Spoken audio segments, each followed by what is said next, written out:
I move to call this meeting to order. May I have a second? Second. Bert? All in favor? Aye. Aye. Do we have to get Art to Art, could you unmute? Oh, we have to do roll call votes. Right, well, yeah, it's right on that. Yeah, Arthur? okay. We'll start that in a second. We'll do a redo. Let's find him. And how can we ping him? Where is he? He there unmuted. we go. Okay, there he goes, yeah. Okay. All right, I move to call this meeting to order. May I have a second? Second? All in favor? Oh, Aye. wait, sorry. God, such a habit. Roll call vote. Commissioner Ring? Yes. Commissioner Lage? Okay, we got a problem with this volume.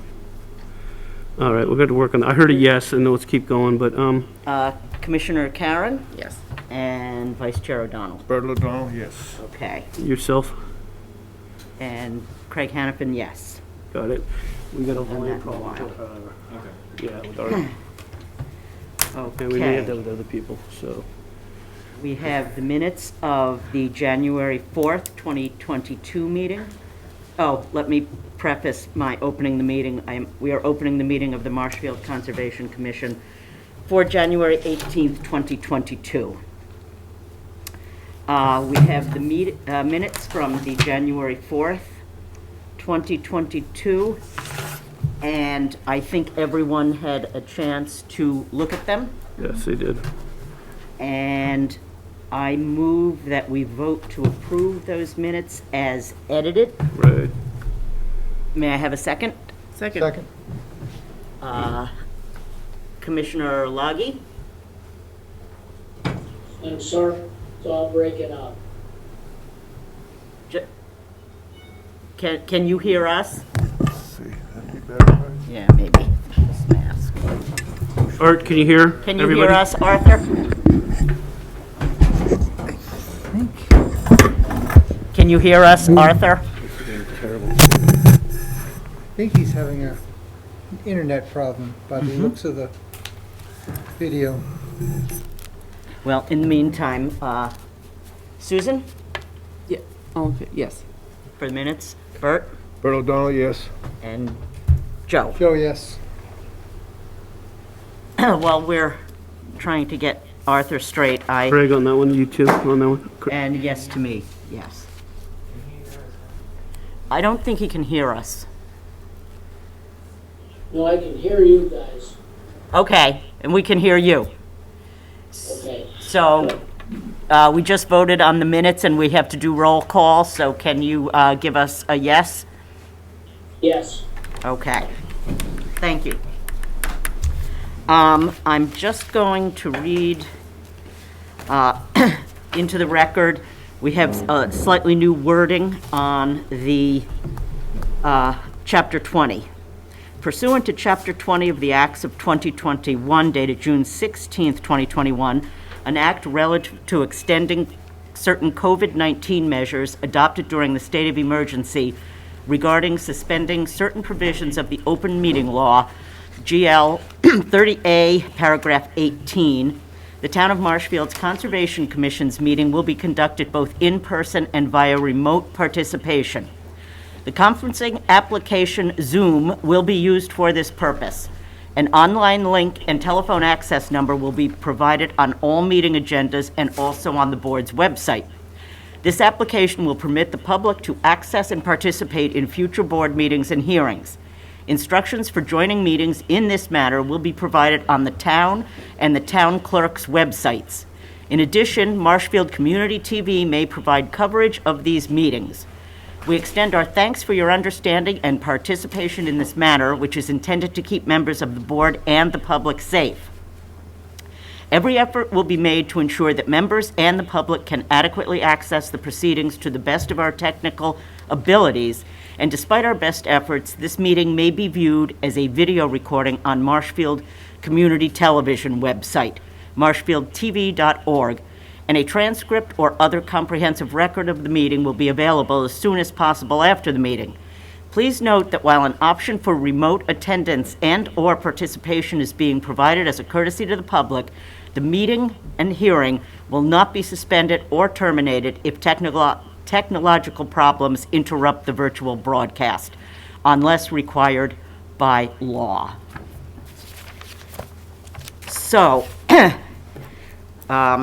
we will be starting with business items. We have 2 hearings, and then we will go to the remainder of the business items, which are the enforcement orders. So, item B1 is our de minimis activity roll. We have 12 McCarthy Road, removal of a hazardous tree in the buffer zone to an isolated vegetative wetland. I move that we vote to ratify this as a de minimis activity, the removal of a tree at 12 McCarthy Road. May I have a second? Second? Commissioner Karen? Roll call. Roll Roll call, call, yes. yep. Karen, yes. Vice Chair O'Donnell? Bert O'Donnell, yes. Commissioner Ring? Joe Ring, yes. And Commissioner Lage? Yes. Okay. And then yourself, Craig. And Craig Hannafin, yes.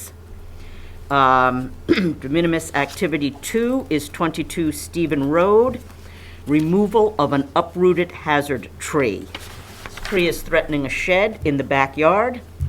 The tree may be on the abutting property, so we would need a condition to include that the work on the property shall require permission from the abutting property owner.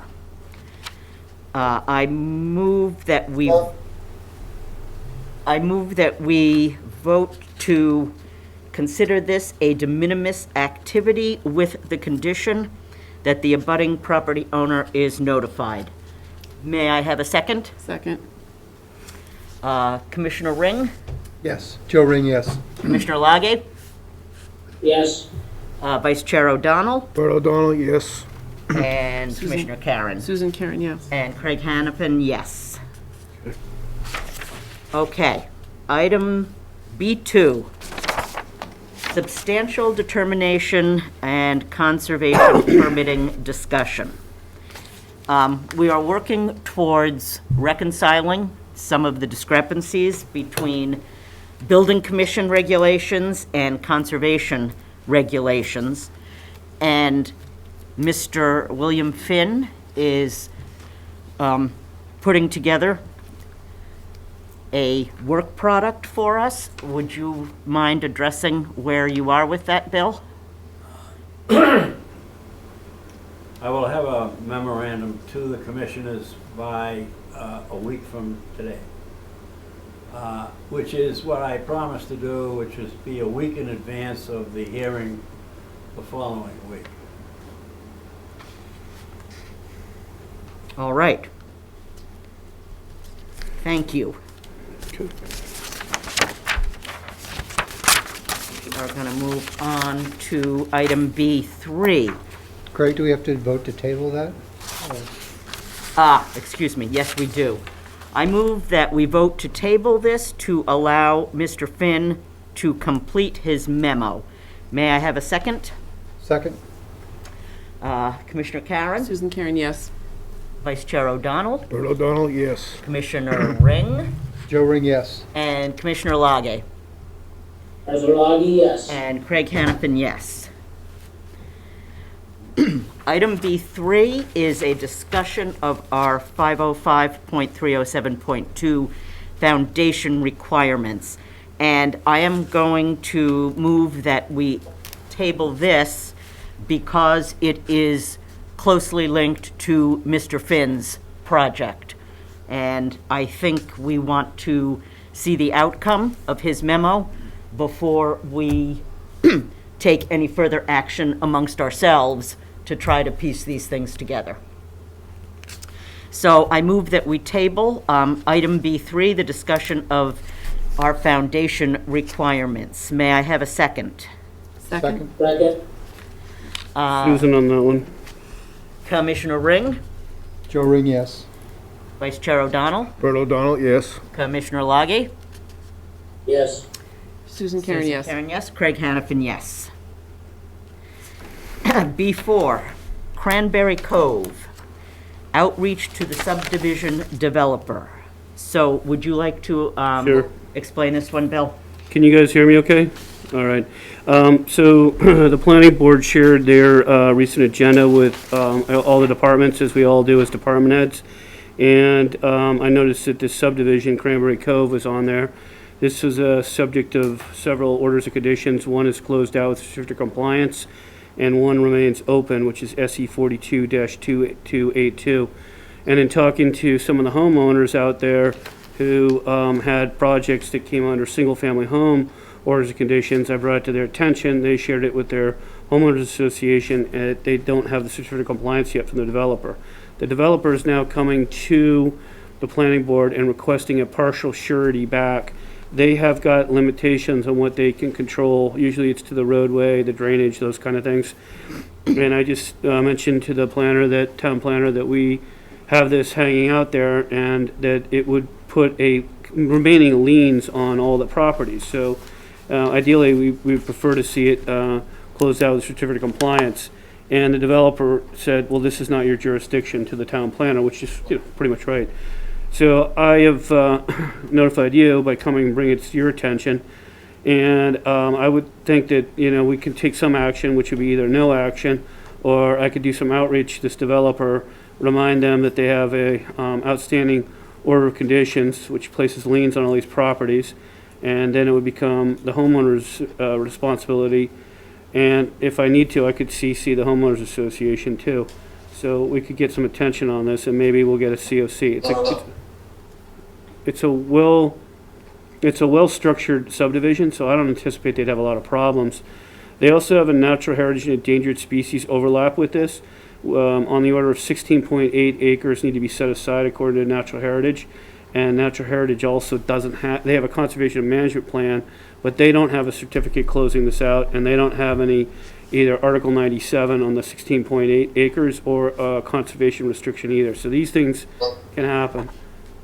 I'm not sure it's happening, but, so that's kind of it in a gist, and I'm wondering if the commission wants me to reach out to the developer and send him a letter. Any discussion? Anyone have any strong opinion? That seems like a good first step to put it in writing. Yeah, definitely. I definitely include the homeowners association too, so they can Thank you, put some Bert. pressure on. Mhm. I agree with Bert. In that case, I move that we vote to direct Administrator Grafton to draft and submit a letter reflecting the status of the project and order of conditions. May I have a second? Second? Commissioner Karen, Susan Karen, yes. Vice Chair O'Donnell, Bert O'Donnell, yes. Commissioner Ring, Joe Ring, yes. Commissioner Lage. Yes. Okay, And then yourself. and Craig Hanafin, yes. Sorry. B5, a tax title taking of 2 undeveloped lots on Carswell Street, which provide wetland values. Do you want to do this one, Bill? Yeah, I'll work with Susan on this. Susan and I have been talking about this one. There's been a lot going on in this area. These are properties that probably don't want to consider for CRs, but if they were under conservation control, we could put up signage, we could have some kind of control on the flood issues that are going on in there. There's trees falling, I could send rangers, they could cut them, they could move things around. Right now, we can't touch these, but we can get lots of complaints. I get lots of after the facts. This area has become a mini Bluefish Cove, sorry, you know what I mean? We have a lot of activity down there. So having those two, number 1 and 3 that you see on your marked up plan would help, because then we could start with signage. We could then step in when we need to, and we'd have some control, and it would cost nothing. It would be obligation, sure, but we'd have some control. And right now, these homeowners these property owners aren't taking care of them, so they become, you've seen the problems. We've been at it for hours and hours, you know what I mean? Visits and all kinds of stuff and permits. So to me, putting that one behind us would be good. Number 1, for example, we had a complaint in 2018 about it, and we really couldn't do anything. So Well, we've certainly seen plenty of issues here over the past Certainly, couple of years. Do you want to add anything, Susan? Yes, or- I just wanted to add that the Open Space Committee did vote to support the Conservation Commission and Bill in his quest to take these under for tax title. It wouldn't be something we would try to acquire because you wouldn't want to, CPC wouldn't be interested in, we wouldn't want to, you couldn't put a CR on them at this point, but to protect the wetland values and functions and potentially help the drainage situation in the neighborhood, getting control of them and stopping the debris dumping and properly posting will be a huge help, hopefully, to a neighborhood that's having a lot of trouble. And I would think they would see that as a sign that the town is trying to do something to help the situation. Yeah, I think it shows, care and attention from the commission side. I've talked to people proactively, and they said, this lot, and that's number one, it's causing me all kinds of problems. I said, I'd really like to help you, but I can't touch this because it's privately held, We've talked to them, and I explained in 2018, we're stuck, unless we enforce on that person, but that dumping is coming from somewhere else. So we at least will have some control with some signage. And I know we have a very motivated neighborhood, and they'll call us, and we might be able to actually catch people doing this, and I'll get them to take it out like we did down at Ocean Street with Taraki at that point in time. So we'll get there. I have a question, Bill. Sure. I'm sorry, may I Oh, ask a no, go question? right ahead. You don't have to take this to town meeting, or you do? I'm Well, that was the interesting thing. When we were corresponding with the town administrator, I thought you did. But the correspondence coming back was that you don't have to, and it's a tax title. So, okay, that's fine.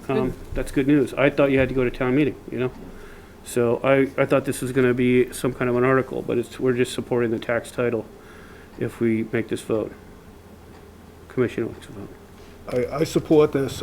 It sounds like you're saying this is not gonna require some major cleanup bill or restoration or anything, just, Yeah, they dump big piles that have blocked water passage and stuff like that, so we're gonna have to figure something out. But I think the trees falling and stuff, we've seen what that's done.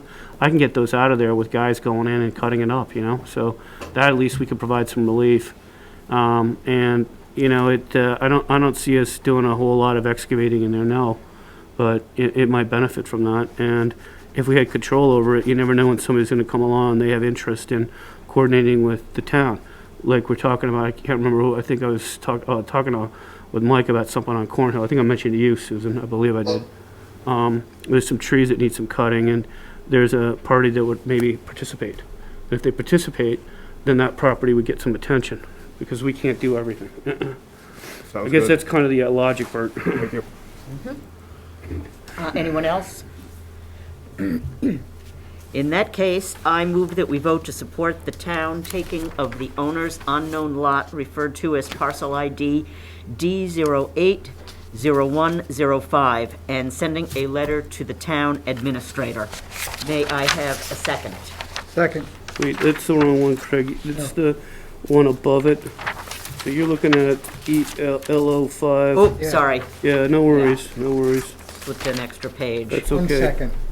On second, and start over. I move that we vote to support the tax title taking of the two properties off Carswell, parcel ID numbers L053016 and parcel ID number L052807, and conveyance to the care and custody of the Marshfield Conservation Commission. May I have a second? That one I will second. Thank you. Susan Commissioner Karen, Karen? yes. Vice Bert Chair? O'Donnell, yes. Commissioner Joe Ring, Ring, yes. And Commissioner Loggett. Yes. Craig Hanafin, yes. Okay. Business item 6, a tax title taking of undeveloped lots off of Old Mount Skirgo. There is an parcel that is of unknown ownership. Do you want to? Sure. You know. I've talked briefly with you, Craig, and I've talked a bit with Susan, a bit with Mike, and a bit with Greg Guillemont. This property has gotten attention over the years, and I knew about it. Greg and I talked maybe 30 days ago or something, and we decided to bring it to Mike's attention. It's a really great property for water production. It has all the characteristics of this area up here. If you look at it, the contours match up really nicely. The old permits showed that there was a tremendous amount of aquifer activity up in this area. It's being developed out, so preserving this is really important. So we appealed to the town administrator's logic that it would be valuable for water production. And water production, you can't replace down the road. It's just impossible. So this is probably seen as a water property under the care and custody of conservation. You pick up minimum of Article 97, and I think personally this one could benefit from a conservation restriction, personally, because it produces a conduit also over to Duxbury. So Can you get I'll see what I can do. the parcel up there by any chance? We're yeah, gonna- give me a chance to challenge me If there. not this No, no, one, I the might- next one, because they both show Yeah, that, let me see if I have internet here, okay? Let's see, Google. so that people know what we're talking about. Yeah, I'm gonna have to go to that image there, and I'm gonna pull that up. Bear with me, I gotta do this. Business items, let's see what we got here. You picked one I wasn't ready for, Craig. Hang on a second, how am I gonna get that? Can I pull that up somewhere? I don't seem to have the level of access to the internet that I would like. Not sure why. You don't have that one if you put up, I'm trying to just get the website up. If I get discuss that, on the next item, we're getting somewhere here. covers the same. If Should I you're have these patient with this maps? guy here, he'll They get you done. They have the parcel right here on Mr. Marshfield, President. Well, I think, we've seen. You've seen I it, want yeah. other, You're for the public, right, Yeah. I get you, okay. Okay, 1 minute. Flood, Marshfield, flood maps, FEMA. Get that. No. Bear with me. All right.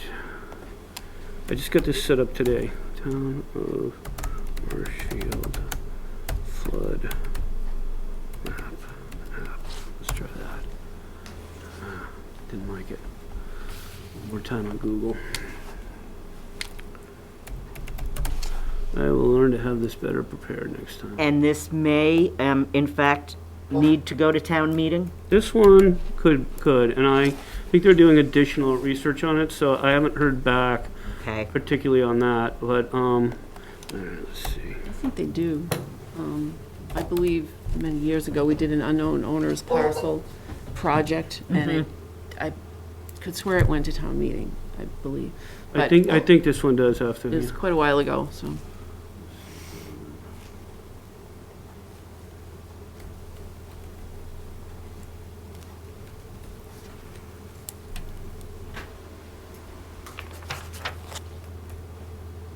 How about, all right.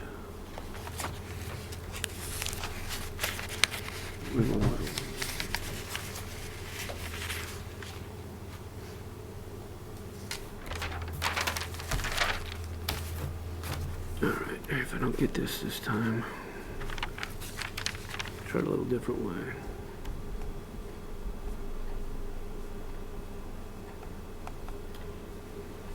Sorry.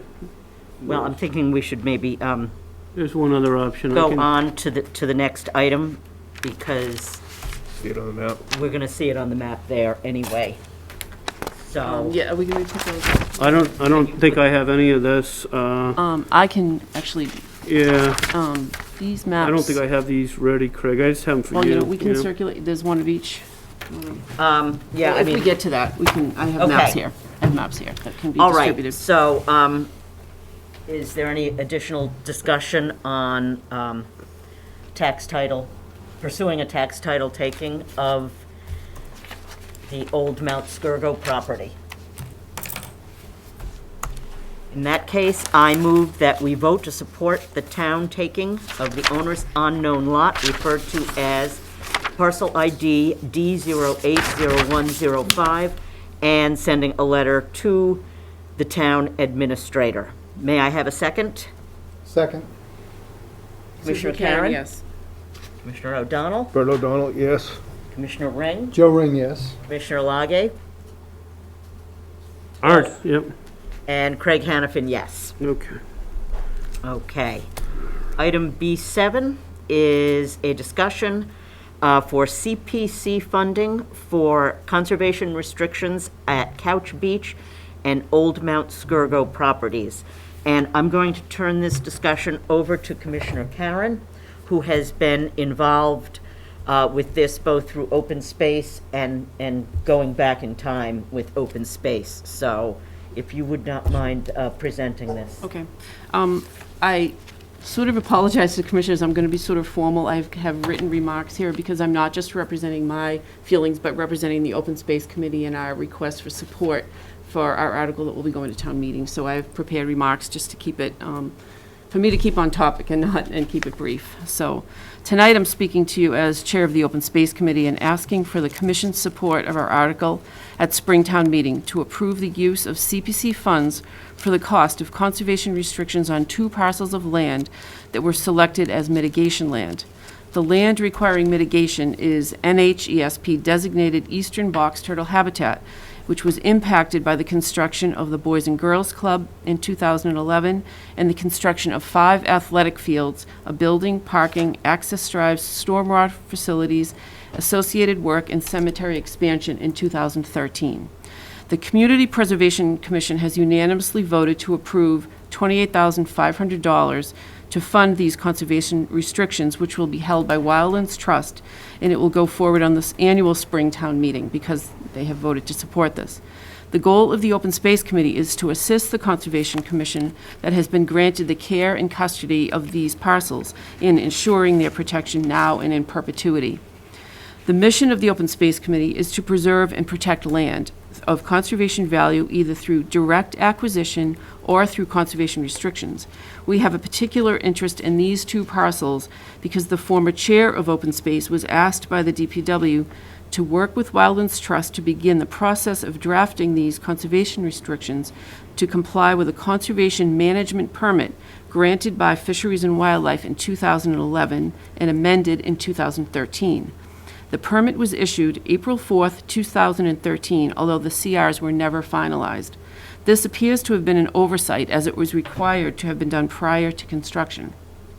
At this point, this commission has had robust discussion involving town council and been provided written material by Bill Grafton addressing the difference in levels of protection offered by Article 97 of the Massachusetts Constitution versus a conservation restriction held by a state-approved land trust. It's clear that both provide a very high level of protection that involve both local and state legislative bodies and committees to approve any use that is inconsistent with the reason for which the land was acquired, or otherwise protected. The difference is that a conservation restriction held by a third party provides oversight and regular monitoring of the properties for which the town does not have the resources to replicate. Third-party CRs must also be recorded at the Registry of Deeds, which provides institutional memory of the restrictions and baseline data reports of existing conditions. More importantly, however, is that third-party oversight provided by a land trust not associated with local government provides a backstop, an unbiased view of any proposal to change the use of the protected property in perpetuity. It does not mean that if there were a compelling need for which the land is needed or a request for an activity, that the land trust could not authorize such use so long as the conservation value and reasons for which the land was protected are not diminished. The 62-acre parcel off Union Street and the 25-acre parcel on Old Mount Skurgo Road were offered by DPW as mitigation for the athletic fields, Boys and Girls Clubs, and associated work. Both the Boys and Girls Clubs and Boys and Girls Club and the athletic fields are important to the community and our children. The need for more recreational opportunities has been well documented by many groups that have studied these needs. However, without the mitigation land, none of this construction would have been possible. The Conservation Management Permit allowed for, quote, the taking of state-listed eastern box turtle listed as a species of special concern pursuant to the Massachusetts Endangered Species Act due to the permanent alteration of feeding, breeding, migratory, and overwintering habitat, end of quote. The 2 mitigation properties, however, do offer an abundance of top priority value that is suitable for eastern box turtle habitat, as well as a myriad of beneficial environmental features. The Old Mount Skurgo property is designated priority habitat for rare species and estimated habitat for rare wildlife. It carries 3 separate NHESP designations and is also within Zone 2 wellhead protection. The Union Street property is also NHESP designated priority habitat for rare species and estimated habitat for rare wildlife. It contains 10 designations for Biomap 2 critical landscapes, containing 475 mapped species. 413 are listed as species of special concern. There is also a certified vernal pool, and the site protects the riparian corridor and riverine ecosystem along a state scenic river. The Open Space Committee believes this high-value land deserves the highest level of protection, and we hope that you will support this effort through this commission and perhaps at town meeting. Thank you. And I can provide any detail if there are questions specifically about these CRs. So the question is, in front of us is, does this commission want to vote to support the CPC-funded conservation restrictions on these two properties? Does anyone have any questions or comments or discussion? I do. I think that this is something that I really like the idea of, but we've talked about this a lot, and I think when we go back to our discussion, it seems like forever ago, but I think it was only October. I think we said that we wanted to make sure that we had a full commission when we did this. And we're missing at least one, and I'm not sure of the impact for Art being remote. I'd like to say that we should consider postponing this one meeting so that hopefully we have everybody here and we can have a good discussion on this. It sounds like it's the right thing. It is a legal document that will drastically impact hundreds of acres for forever. And I think it's something that we should not take without the full commission. Not that I want to push it off, but I also think it's important. I didn't recall that, Joe. If you're doing, I would agree if we said that before. I don't recall it, but I, I think What's up? it's probably a good idea. This is Art. I think it's probably a good idea that we all deliberate on this. I really, I'm very much persuaded by what Susan had to say on this. But I would really like to have all of us present and talk about it. I do remember one time, because I think it will be up to the town, but I do remember one time, which meant a lot to me, was the plastic bag situation. We came before the commission. I knew it had to go to the town, but when we didn't, we all expressed our own individual opinions, so there was no support or non-support, which is sort of depressing in a way, of this plastic bag situation. But we all know now that it was the right decision that the town made. And so I do think it would be good to have everyone present to discuss this.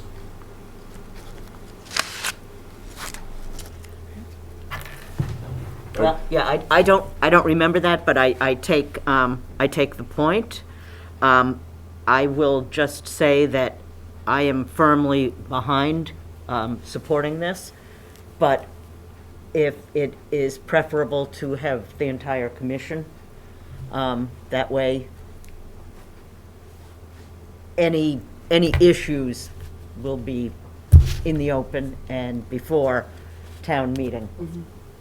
I can say I support it. I don't think my opinion will change, but if it's preferable to get the full vote, I don't Well, see the it. reason I say that is the fact that it would be nice to have the complete support of the commission, and it would be nice to discuss the downside of this. I don't see any. Actually, I'm supportive of it as well. But it would be nice to have everybody weigh in on it. May I add just one thing? Absolutely. I agree, and what our goal would be to be able to say at town meeting that we received a unanimous vote of the Conservation Commission.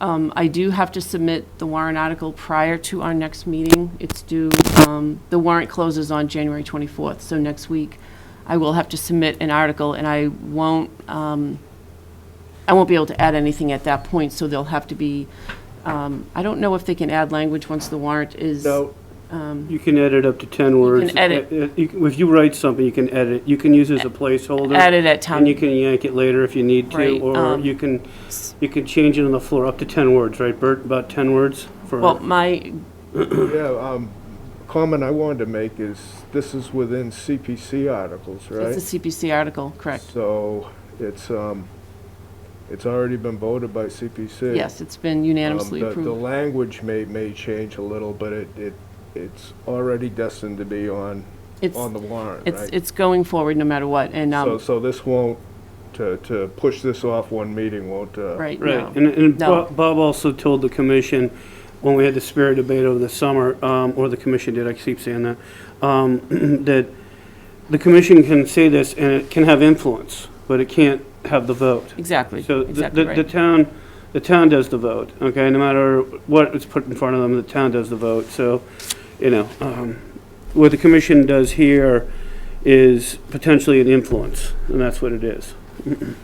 Well, I do, can I further, I think it would be very helpful to be able to say that we have a unanimous vote of the commission. And also, as far as the advisory board and selectmen comments, that will be important for them to know that this commission has supported this article, in my opinion. As this is unusual, the conservation restrictions that we generally work with are in land acquired by CPC funds, and it was unusual that CPC stepped up to the plate and recognized the value of this, and is paying for these CRs going forward, because they were associated with CPC-funded projects to begin with, so they took that responsibility seriously, I believe, by supporting it unanimously. So being able to, that being said, Conservation Commission, this is the care and custody of these properties is in our hands. So to know that everybody supports that is important, and we'll get that in one way or another, but to be able to have that prior to town meeting will be really important, I think. So. You know, the sad part, I got the websites to work. I was just going to say, and if we go to the next meeting, we'll be able to see the mapping. Because I figured it out, and I know what to do next, to Yeah. make it easy. And I can hand it out to you, too. I have lots of, Yeah.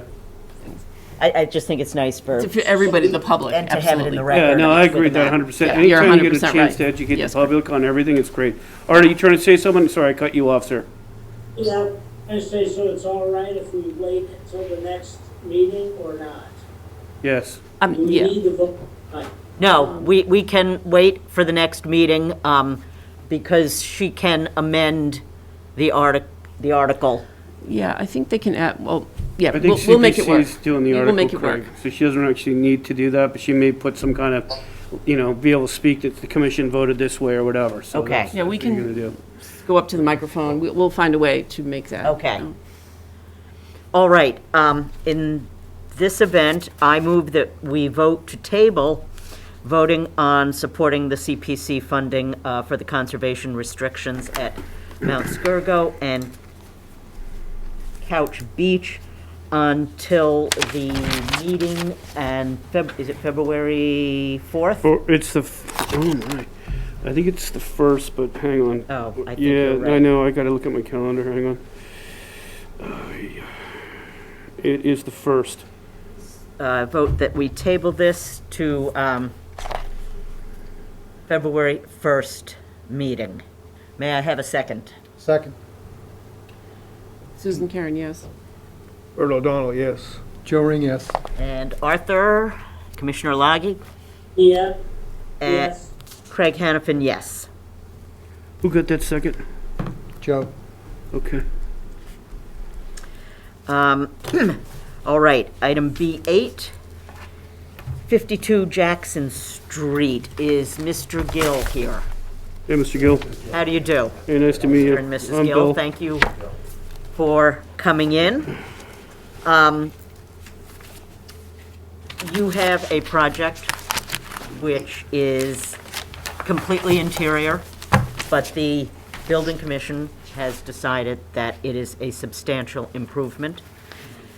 So we have the conflict between you're having no impact on any resource area that is jurisdictional to us, yet our regulations are currently written to require an elevation on pilings for a substantial improvement. Would you like to just tell us what, Yeah, so we applied for a building permit back in September, kitchen and bath remodel. We had not yet gotten a elevation certificate, so we were subject to the FEMA rule of if we were spending more than 50% of the value of the structure, we would have to raise the house. I have since done a elevation certificate which determined that the first floor is indeed high enough to satisfy FEMA regulations. However, the crawl space, the floor of the crawl space, which is the dirt floor, would need to be raised, and we'd have to install some flood vents to be fully FEMA compliant. So that's kind of where we are now. We're trying, obviously we don't want to have to raise the house. That would, I think, disturb the area much more than what we're looking to do, which is just make the house livable. Right now we are not living in the house. There is no kitchen, there's no bathrooms, there's virtually nothing. In fact, we had a pipe burst yesterday going in to the, I had to have the water shut off at the street because, I have no heat to satisfy that. So that's kind of where we are. And I spoke with Bill last week a couple of times, and he mentioned the meeting, and figured, well, let's come and see where we, how we can get things moving. we, as I think you've heard, we're searching for the way forward here. And we think that when Mr. Finn has finished his memo, we will be able to come to a decision on what the proper way forward is. It's really red tape. We have to figure out how to satisfy Building, Conservation Commission, and DEP. Okay, so what's that third one? DEP, Which is what? The which is the state, state, Department of Environmental Oh, okay. Protection. they also have oversight, and They so- have oversight of the Wetlands Protection Act in general. So I apologize that you're getting caught in some of this shift in regulation regarding floodplains and, but we are doing everything we can to make accommodations so that no one will get caught between building and conservation like this. So hopefully, we may have a solution to you prior to our next meeting. I can't promise. We have to get all the kinks out, because, the risk is if we make a mistake here, then DEP can second guess us and, the scrutiny. yeah. So the next meeting is scheduled for when? It's the 1st of February, but the due date would be today at 12 noon, so you're looking at the 15th, and, a streamlined NOI would be a clean approach, but there might be a less cumbersome, less involved permit. We don't know yet. So that's why we're waiting. If we can find some other avenue, it would be great, but we may not have that available to us. So we'll have an answer after we receive the memo from the commission's consultant. And As soon as we reach a resolution, we will contact you. Somebody will reach out to us. right, and I think I've given you my business cell, so you've got that. I think If you don't have it, then let's get it to you, because I want you to be able to have that, okay? Direct contact. And then, once we know what the proper permitting path is, you can just file and we'll move it right along. Okay? Thank you. You've been very patient. Thank you for coming in, and once again, I I'm appreciate sorry, that, yeah. sort of collateral damage in this shift, so I apologize, but we're going to do the best we can. Appreciate that. I'd like to say also, you're really great champions of this because you're being patient with us throughout this, and this is not something that Andrew wants on his side or the commission wants on our side. So we're trying to work collectively to get a solution, and hopefully with working with you, there's a solution that comes out. So, Okay. really appreciate your patience. Right. Well, thank you very much. So I'm going to move that we vote to table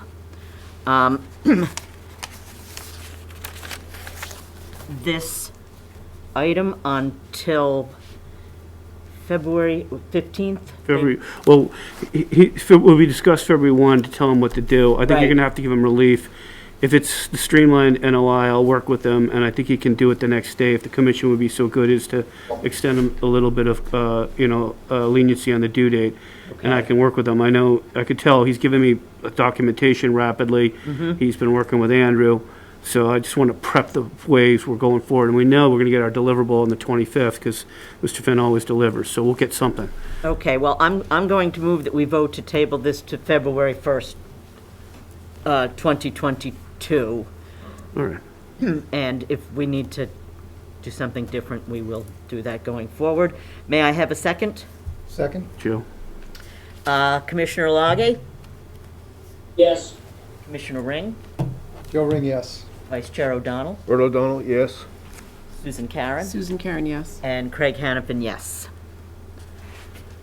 All right, that concludes. Thank you again. Okay, thank you. Thank you for coming in. Thank you. Appreciate it. Hold on. All right, we have continuations. Yes. There are 4 scheduled continuations. Oh, The first being 12 Branch Street, raise and rebuild, SE 422951. The Anything applicant that's involved, okay. requested a continuation to April 5th. I move that we vote to continue this to the April 5th, 2022 public meeting as per the written request of the applicant. May I have a second? Second, Susan? Commissioner Lage, yes, Commissioner Ring, Joe Ring, yes. Vice Chair O'Donnell, Bert O'Donnell, yes. Commissioner Karen, Susan Karen, yes. and Craig Hannafin, yes. 274 Foster Avenue, elevate a single-family home, SE 422958. The applicant's representative requested a continuation to the March 1st, 2022 meeting. I move that we vote to continue to March 1st, 2022 public meeting as per the written request of the applicant's representative. May I have a second? Second?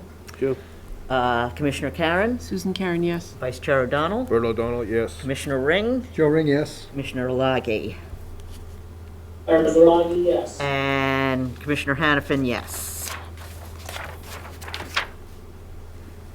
202 Moraine Street, the Sealand Corporation, Red Gold Farm subdivision, SE 422960. The applicant's representative has requested a continuation to the February 1st meeting in writing. I move that we vote to continue to February 1st, 2022 public meeting as per the request of the applicant's representative. May I have a second? Second. Second, Bert on that one. Sorry, Art. Commissioner Karen, Susan Karen, yes. Vice Chair Bert O'Donnell, O'Donnell, yes. Commissioner Ring, Joe Ring, yes. and Commissioner Lage. Arthur Longy, yes. I'm down here in the Sunshine State, so. Don't rub it in, Art. Don't rub it in, it's cold here. Craig, you gotta get yourself on that. Craig Hannafin, yes. Gotcha. 5-0 will. And lastly, 76 Carolyn Circle, a dock system, SE 422950. The applicant's representative requested a continuation to the February 15th meeting. So I move that we vote to continue to February 15th public meeting as per the request of the applicant's representative. May I have a second? Second, Susan? Vice Chair O'Donnell, Bert O'Donnell, yes. Commissioner Ring, Joe Ring, yes. Commissioner Lage, Arthur Longy, yes. Commissioner Karen, Susan Karen, yes. and Craig Hannafin, yes. All right, now we are on to public hearings. And first up is Surf Avenue, the Marshfield DPW. This is a new hearing. I will read the legal ad. In compliance with the regulations of Massachusetts General Laws, Chapter 131, Section 40, the Wetlands Protection Act, and Code of the Town of Marshfield, Chapter 294, Wetlands Protection, a public hearing will be held by the Marshfield Conservation Commission on Tuesday, January 18th, 2021, to consider the request for determination of applicability filed by the Town of Marshfield DPW. And the hearing officer is Commissioner Ring.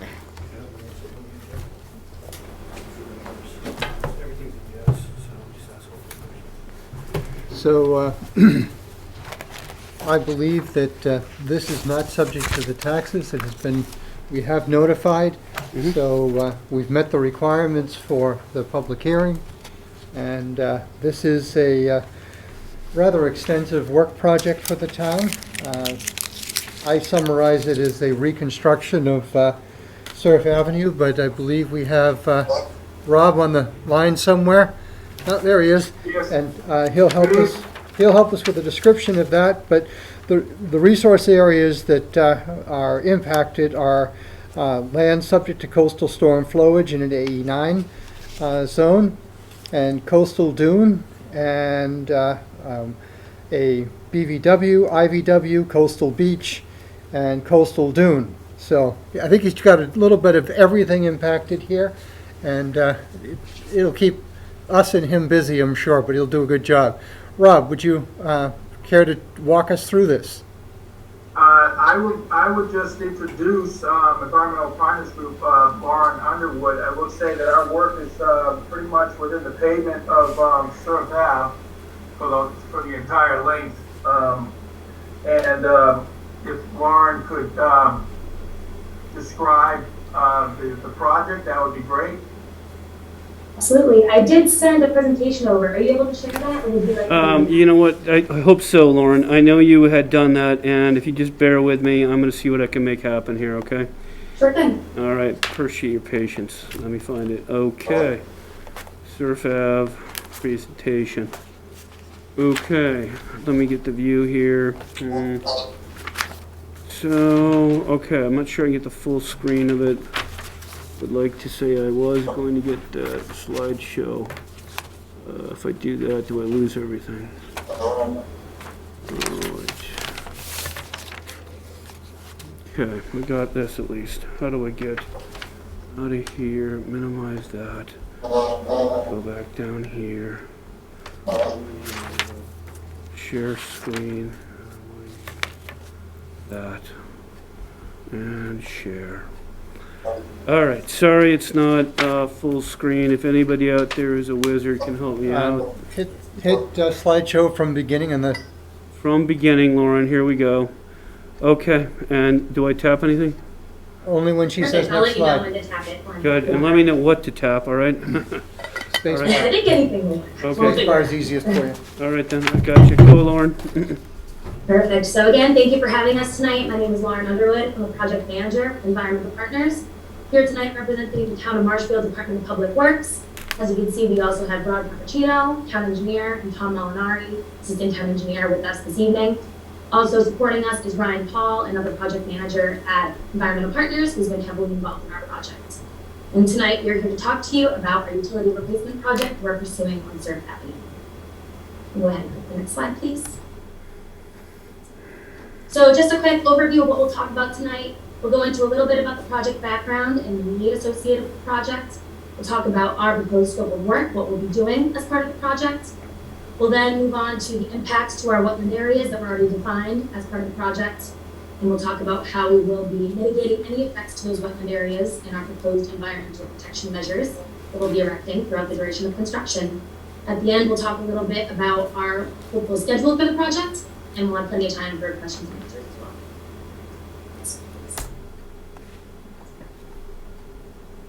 So going into the project, most of you are likely familiar with this area of town, Surf Avenue. Our project is starting to replace the existing infrastructure on Surf Ave that's reached the end of its useful life. So this project is focusing on the old integrated water and drainage systems of the project. In the top left here, you see an example of an asbestos cement pipe. This is not the specific pipe that we're working on, but it is the material of the existing pipe on Surf Ave. These pipes are certainly reaching the end of their useful lives. As you can see, it's a very brittle pipe material. They break extremely easily, and it's really not a fun pipe to work on when it breaks. They have to perform water shutdowns, puts residents out of water. It utilizes DPW forces that can be better utilized in other locations. So a lot of towns are pursuing projects to get as much of this pipe material out of there as possible. That's our intent for this project as far as the water goes. On the bottom here, you can see an example of an old corrugated metal drain pipe. This is the existing pipe that we have out on Surf Ave as well. Again, not a specific picture of that pipe, but same pipe material. As you can see, this pipe is corroding pretty significantly, and that tends to be the case with this type of pipe material. The existing drainage system on Surf Ave is antiquated and failing. It's non-watertight at this point because of situations such as this, and the structures themselves, the drainage manholes, catch basins, etc., are comprised of block and concrete. So again, you're having infiltration and inflow from sea level coming into your drainage system, which of course affects how well your drainage system is allowed to operate or able to operate. So the goal of our project is to increase the reliability and function of these systems on Surf Avenue and extend their useful lives with new state-of-the-art materials. You may not have been down to this area that the road has also experienced some settlement over the years. We've done some geotechnical borings and subsurface excavations that tell us that the roadway subsits really in great condition, or isn't in great condition rather. So because of that, the road pitch really doesn't function the way that it used to in the past, or the way that it was intended upon design. So we'll be doing a little rectify that as well as part of this project, which we'll discuss as we get into this. Next slide, please. Okay, then. So getting a little bit more in depth on our proposed work, we'll start with the water work. So again, we'll be replacing that old, brittle, antiquated asbestos cement pipe with new state-of-the-art ductile iron water main. Ceramic pipe material these days, it holds up, it's very strong. And you can see a picture of it on top right there. This area being so close to the ocean is susceptible to high groundwater as well. So we'll also be taking a precautionary measure to protect the pipe even further by polyethylene encasing it. That just protects it from any sort of corrosion or anything that could potentially happen to it in the future. Our project also includes replacing all the existing hydrants to ensure functionality, make sure the area has adequate fire protection. We will be replacing all the valves again to make sure those function as they should, and to make sure that we can rely on those in times of need. And also we'll be replacing water services to house to make sure that those homeowners in the area have access to a reliable water supply. As part of this project, we will be erecting a temporary bypass system. Basically what that will allow us to do is take the existing asbestos cement water main out of service during construction. That'll be beneficial to us because with heavy equipment, heavy machinery in the area, there is a chance that the water main could break, which of course would cause mishap on the project site, put people out of water, and just really not be conducive to our project. So by implementing this, all residents will have access to water for the entire duration of construction, and this is all above ground too. So it'll be erected before construction and will be taken down completely after construction is complete. As far as trench excavation methods go, everything will be installed via open cut trench methods. So basically what that means is the excavator will come down, they'll have a 4-foot wide give or take trench, they'll excavate 20 feet of open trench at one time, install a water main pipe, backfill immediately. So the disturbance is really minimal as you make your way down the road. The existing water main will be abandoned in the ground, that's the safest way possible, and that's currently what DEP recommends. It's best to just not touch it as much as possible. That's what we plan to do as part of this. As Ron mentioned in the beginning, all work is within the paved roadway. We will not be going into any home properties or anything like that, all within the town right of way. And we also are not proposing any changes to impervious areas as part of this project. Next slide, please.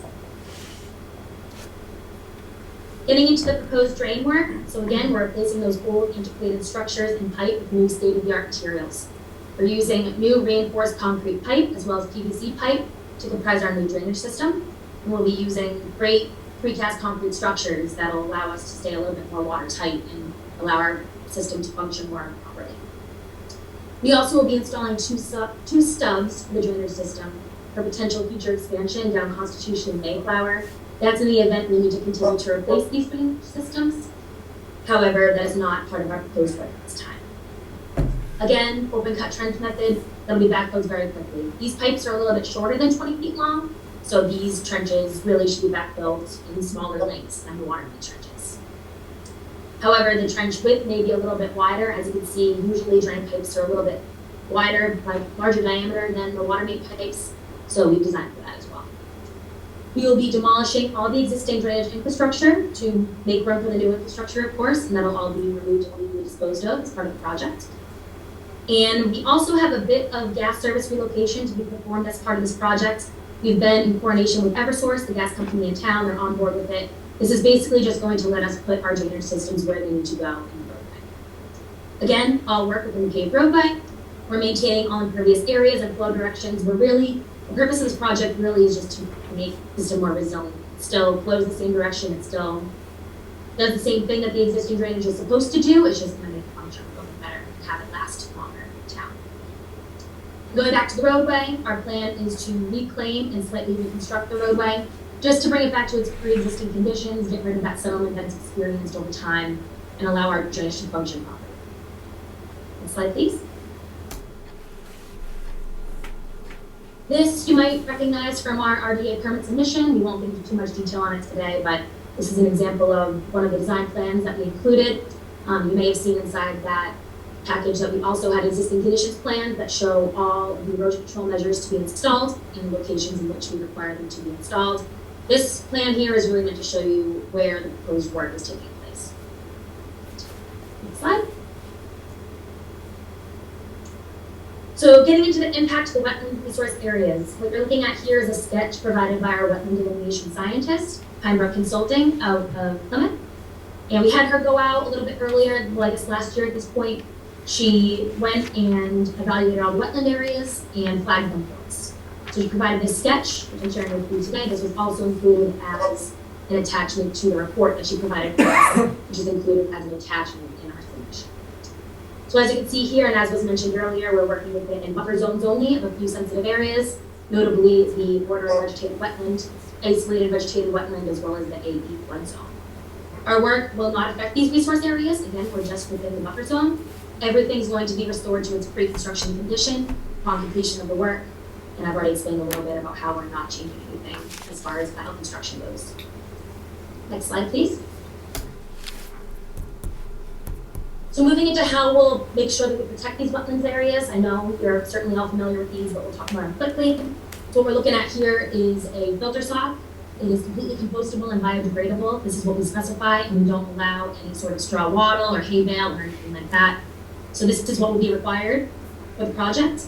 12-inch diameter staked every 10 feet on center. This will serve to protect all wetland areas and prevent any sort of erosion or sediment from getting into that area. It'll be inspected daily and also maintained daily to ensure its functionality. And the contractor will be required to remove this upon completion of construction. Next slide, please. Here we're looking at the silt sacks that will be required to be installed within every catch basin along the project area. Of course, we are replacing the drainage system, so these will be kind of strategic in where we install them to make sure, basically at the same reasons, that nothing's getting into our waterways. We want to make sure all construction runoff and debris stays on the site and doesn't travel anywhere away from the site. These also, as installed, will be inspected daily. They'll be cleaned as necessary, and always if we see any kind of weather event coming in, we require contractor employees to make sure that they don't affect the drainage system. Next slide, please. As previously mentioned, we do have some high groundwater in this area, so we are anticipating some dewatering activities to occur. In this situation, we do require the contractor to dewater into a silt bag or dewatering bag, which is what you see in this picture here. So that will protect, again, the wetlands and really just the site in general from any sort of construction runoff. All sediment will be discharged into that bag you see there, and the clean water will be filtrated out of the bag into the natural environment. So we ensure that those are used at any point when the contractor is dewatering. Next slide, please. So just a little bit into the schedule that we're looking at for this. We are eager to get started on this construction. As you're likely aware, it's been a tough time for construction during COVID and during these supply chain issues. So the sooner we can get this out to bid and get a contractor on board, the better for us, really. We'll be working on some of the roadway construction first, moving into the utility design right when the weather breaks in April. That is our goal. We hope that we provided you with enough information to make a determination on this evening, and I'm happy to answer any questions that you may have. Any questions? Bill, do you have any comments? Real quick, just going back to, I guess this slide will have to do.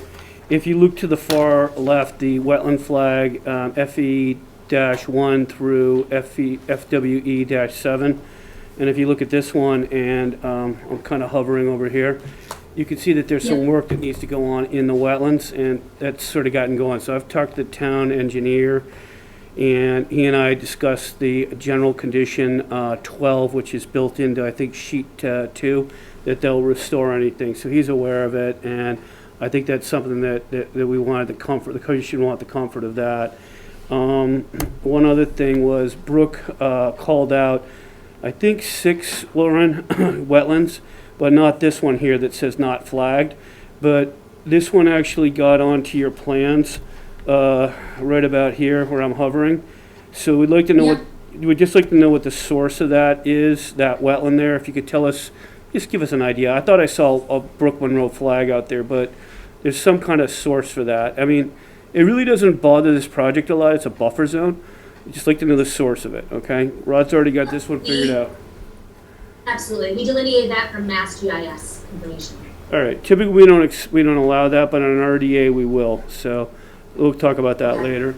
And then there's obviously a coastal zone over here that the town picked up also with regards to, this is the temporary water delivery over here, which is not a big deal because it's going to be above the surface, but just wanted the commission to have full information.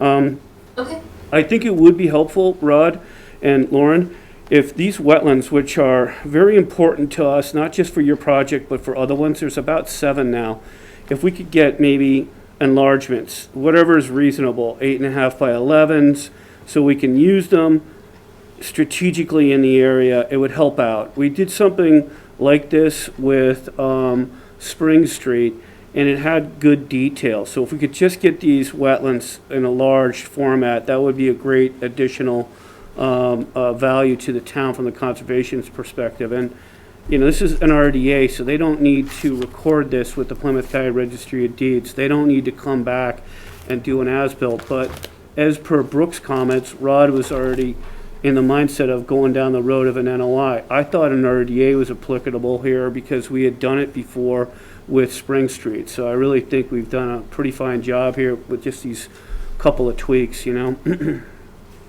Sure. Thanks, Lauren. Do you want those to be existing conditions plans?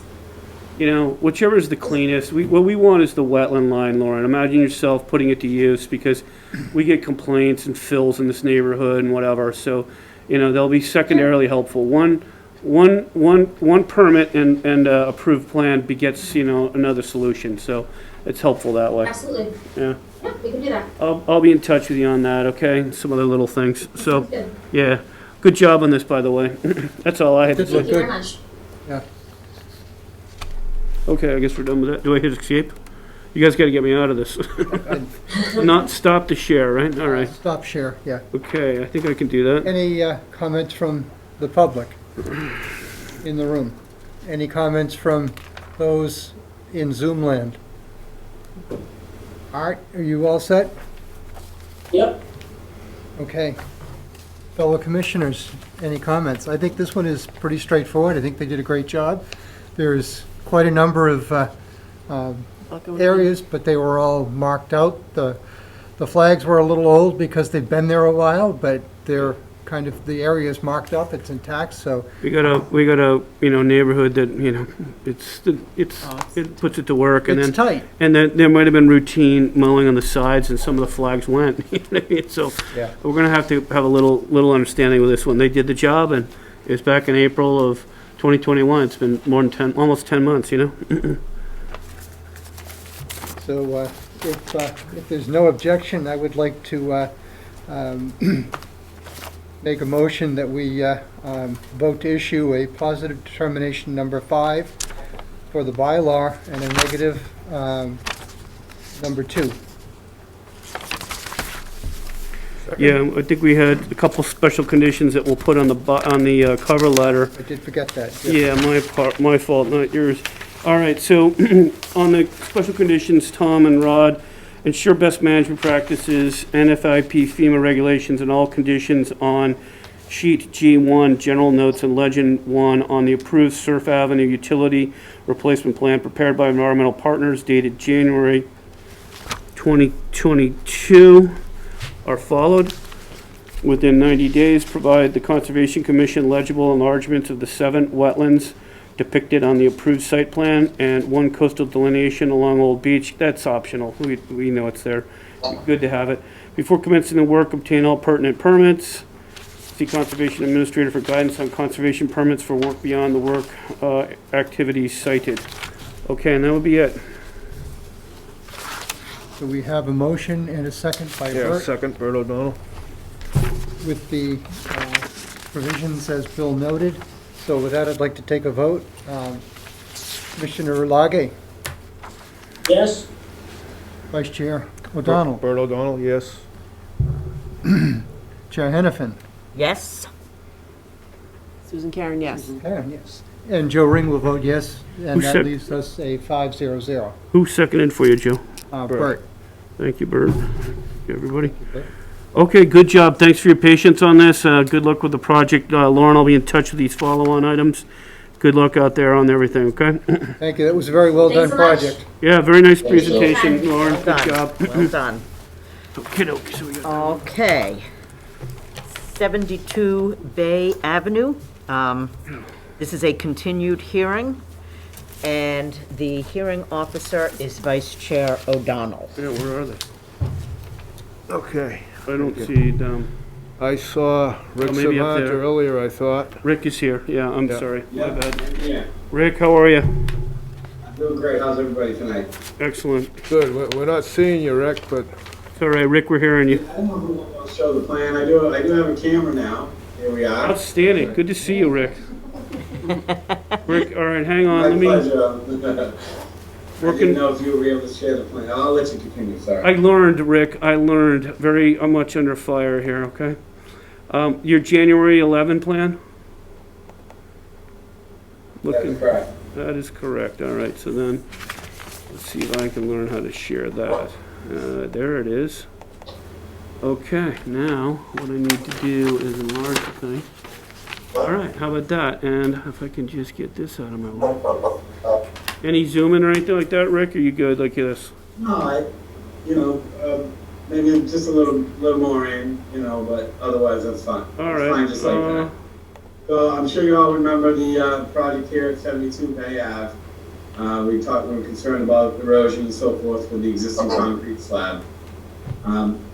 After a lot of back and forth, we're at this proposal, which I think is going to be the final one, I hope, which is a trap rock solution versus any sort of hardened concrete. Consists of a geogrid and some crushed stone and some trap rock. We're also proposing, as you can see in the detail there, just to pack the existing voids with some gravel, just to try and bolster it up. We were initially looking at sort of pouring a concrete wall behind that, but not something the homeowner is interested in doing right now. So just a stone and gravel. We want to pack the voids under the slab as best we can, and just put down some geogrid textile fabric, and it's actually like a honeycomb grid. It's pinned in place. It's got a few inches of 2 inches of 3/4 inch wash stone, as you can see, and then above that is just 6 inch to 12 inch trap rock. We understand it's going to move around like we want, but that's pretty much the proposal. It's 800 square feet of rock proposed under the house, and that's essentially it. That's what we're hoping to do to try and keep that together at this time. Okay, thanks, Rick. Bill, your comments on this? Yeah, I think they've come a long way. I mean, when Joe and I were out there with Jim Folkert, I think in March of last year, sorry, I'm messing up a little bit here. We found that this kind of solution is what we sort of talked about. We're not engineers, and we kind of backed out of that and said, we're not going to get in the means and methods with you here. They've apparently talked to the town engineer about this, our kind of initial concept, and they've come up with this quite a good design. I think this thing should hold up, and we may find that this becomes a solution in the area that satisfies the requirements of the performance standards for Barry Beach coastal dune in this environment. The commission's interest in the impervious table and getting less impervious materials out there and allowing water to flow. This could be a really great solution. We got to keep an eye on this one. So, Rick, good job being on board. Rod, I think you had a hand in this, so thank you. And do you have any comments, Rod, about this kind of thing in general? If we could learn from you. And so to the extent that that's learned now, it's good because we're on the front lines here. I talked to Rick about this, and we have used the GeoGrid before, but it was directly behind the seawall, and when you get the waves bouncing off the house and then down directly onto the GeoGrid and stone, it doesn't work. But this is located underneath the building, more or less, so you might not have that direct impact. But it does provide, it's a pervious surface, and the larger rock might be able to help out the GeoGrid from getting moved. But I mean, it's going to be a trial and error here, I guess. So. Well, I think you've done a good job together trying to figure out a way to keep the fines in, use the interstitial space, and pack, this is the word they're using. And one word I'm not seeing it here is interstitial space, which is really important for the dissipation of the wave energy. So they've actually preserved that. So this, if it works really well, which, I think we've got something very good. Joe and I talked about this with a builder, and then an engineer and a land surveyor put together this plan. So, this is the thing the commission wanted. So I think it's approvable, and we should keep an eye on it. This could be a great solution for a lot of people. All right, thanks, Bill. Comments from commissioners? No, that's good. Looks good to me. Looks good to me. I hear none. Art, you okay? Yep, Okay, yes, Steve. comments from the public. Is there anybody here who would like to speak on this?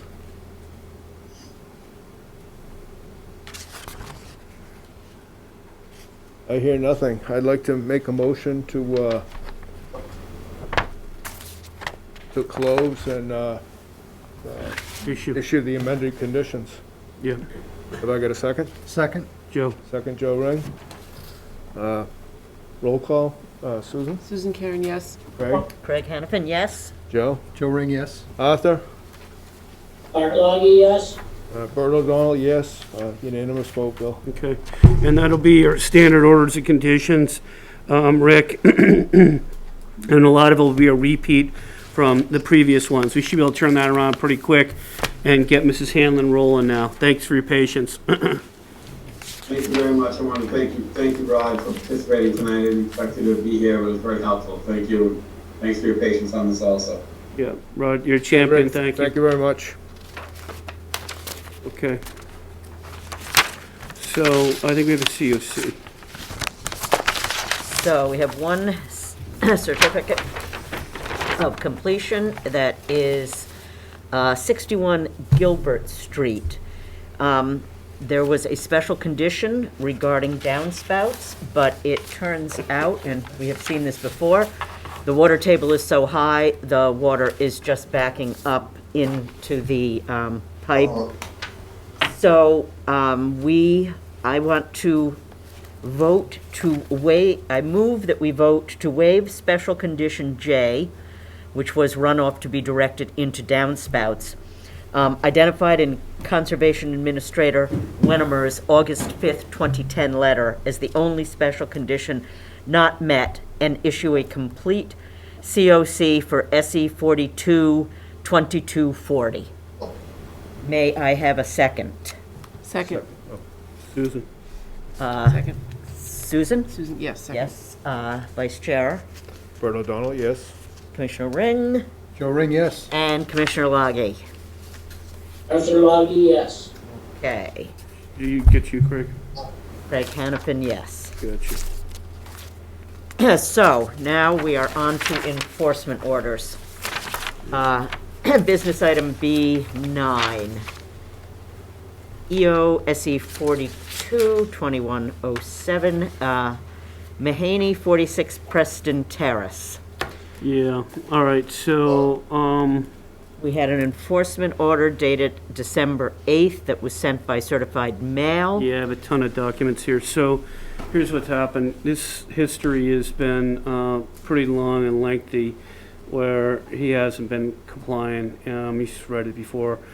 So under your direction, I had submitted a enforcement order, sent it out certified mail, and the first delivery didn't work, and the second didn't. So town council's got me under some guidance, which, we're waiting for it to come back, and it hasn't. It's been since December 28th, so I'm patiently watching it, and then I don't, at a certain point, and this is sort of it, because he's supposed to show up at this meeting, and he was supposed to have a restoration plan by the 7th, but he never received the documentation, so that's unfair, obviously, but there's something peculiar about this whole way it's happening. So I may have to deliver it by hand with certain people.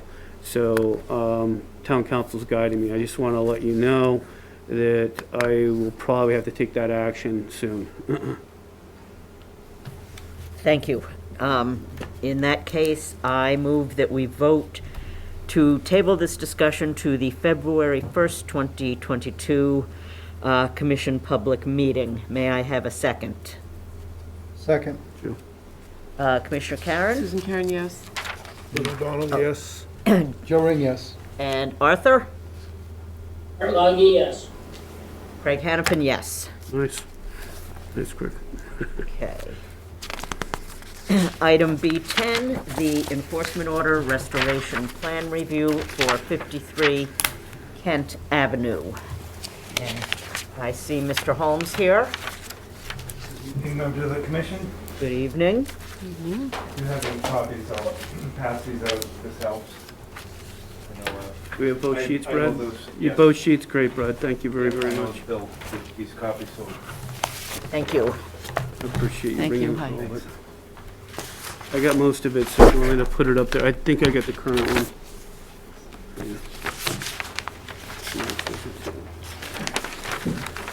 Should I put up something on the, if you would, that would be great. It would all probably show right, up so a we need the little current clearer. restoration. Yeah, what's the date on it? It's January 5, all right. Bear with me, pal, 1 sec here. Well, good evening, members of the commission. Brad Holmes with DCR here for the restoration proposal at 53 Kent Avenue. Along with me this evening is Bob Wright, the property owner, and also Adam Brodsky by Zoom. We did get a chance to meet with the commission on site and walked and talked and reviewed the area and did submit a updated plan 2 weeks ago or more.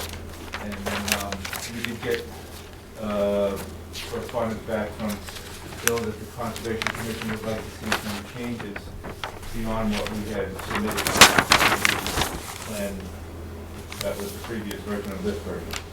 And what we've done is we've taken into your comments and included them into the revised plan, which would be sheet 2, to the extent that you'll see. And we did provide an email discussion of why we are in support of what we're proposing, with a little bit of site history and some of the facts about how this compares with buffer setbacks and normal restoration procedures. So what we have done is we have increased the number of plantings that were previously proposed. We're at 30 saplings and 50 shrubs. We did replace one of the species of native grasses to remove the little blue stem and replace with American beach grass. And in total, we're proposing approximately 3,640 square feet. And when you look at the area that was altered within the 50-foot buffer zone, it's only approximately 1,250 square feet, so nearly a 3-to-1 ratio of mitigation. One of the aspects that commission, I know we did walk and talk, but maybe the commission members as a whole didn't realize that this wasn't something that was intended. There was a miscommunication with the landscape crew, and it was only to go out and clear against the wall, any vegetation that was going against the wall, and unfortunately, it was to what was the limit, as you see on the site plan. So we're remedying that error. We're actually proposing a wide selection of coastal vegetation and diversity here. So what we're intending to do is make this into a more diverse and wildlife habitat enhanced area. The area was previously maintained as a lawn and clearing back when you look through the aerial imagery, it really shows as an open area, and it has revegetated over time. Mainly a monoculture of red cedar saplings with a little bit of crabapple and a little bit of Morris honeysuckle. But what we're proposing is replacement with red cedars, but as I said, a diversity of other shrubs and herbaceous plants. So I'll leave it at that. I think you've seen this and we've discussed this and walk and talk, but we wanted to be here present just to go over what we've submitted in our revision here. Thank you. I think one question I have is, we wanted to see the conservation markers on or against the retaining wall, and they are still on this plan, they are still out quite a ways, and I believe that is town property, right up to the retaining wall. Actually, there's a paper street. Yeah, Brad, I'd listen to her. So there's a paper street, and then it goes into a, I'm not exactly sure off the top of my head what I'd that listen to other the chair. parcel I is. would listen to the chair. And Adam can address that. Madam Chair, this is Adam Brodsky, and I'm prepared to speak on that issue at the appropriate time. Okay, thank you. So that is one concern that I have. I'm still somewhat concerned at the substitution of plant material. I think, how many stumps did we count? I don't have that in front of me. The replacements of trees and shrubs is still far below what was removed, and beach grass and switchgrass and roses make up a lot of numbers here, but we're still out a lot of trees. That's my opinion. Does anyone else want to comment? Yes, I do. Go ahead, Arthur. Okay, so I do take a little exception to the terminology of saplings.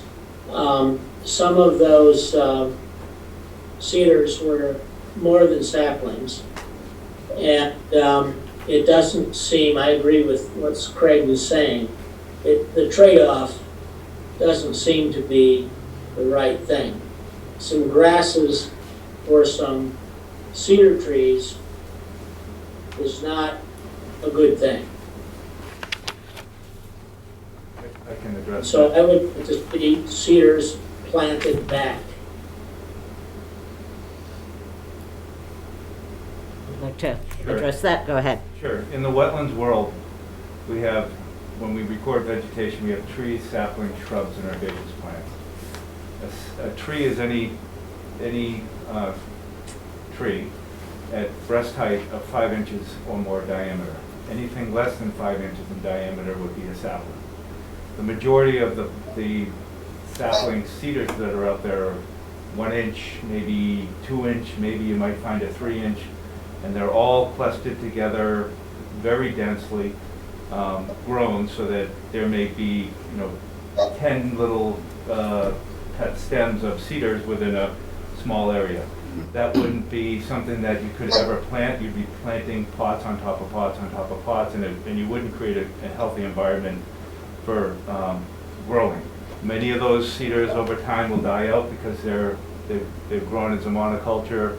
and they will thin out over time, and you'll have a natural die-off.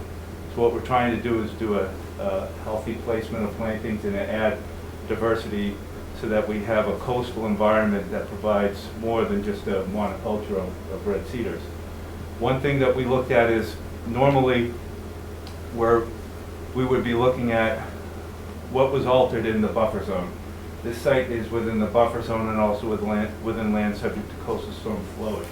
There wasn't any resource area impact such as coastal dune or vegetated wetland cutting. So what we would normally look at was how does this work with the Conservation Commission's regulations for work in the buffer zone. So what as you were able to see in my email, if you look at it both ways, whether this is previously developed prior to your regulations or a vegetated area that was not altered, you'd be looking for a 50-foot width of undisturbed vegetation. And what we have here is a small area that was actually inside the 50-foot. And as you can see in our restoration proposal, we're proposing restoration to 75 feet and beyond. So we exceed what the Conservation Commission would normally be requesting for a buffer protection. And when I say that, we could submit a notice of intent application and theoretically get permission to work up to the 50-foot buffer zone. We're not doing that. We're proposing a restoration plan to comply with the commission and work with the commission, and we're revegetating more area than was vegetated previously.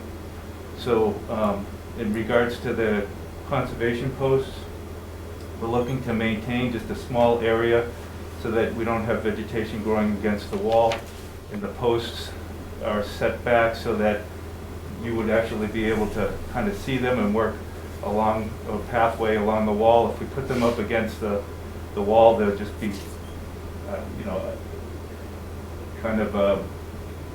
they would be posted against a retaining wall. I don't know how much effectiveness there'll be there. What we are proposing for the conservation posts would be cedar posts with birdhouses, with the plaques on the back, with the conservation language, so that we'll also have a little bit more wildlife benefits to them.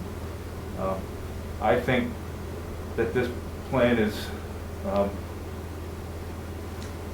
really good plan, in my opinion. It's beyond what we would be required to if we were to submit a notice of intent, and it's going to have a better impact once done.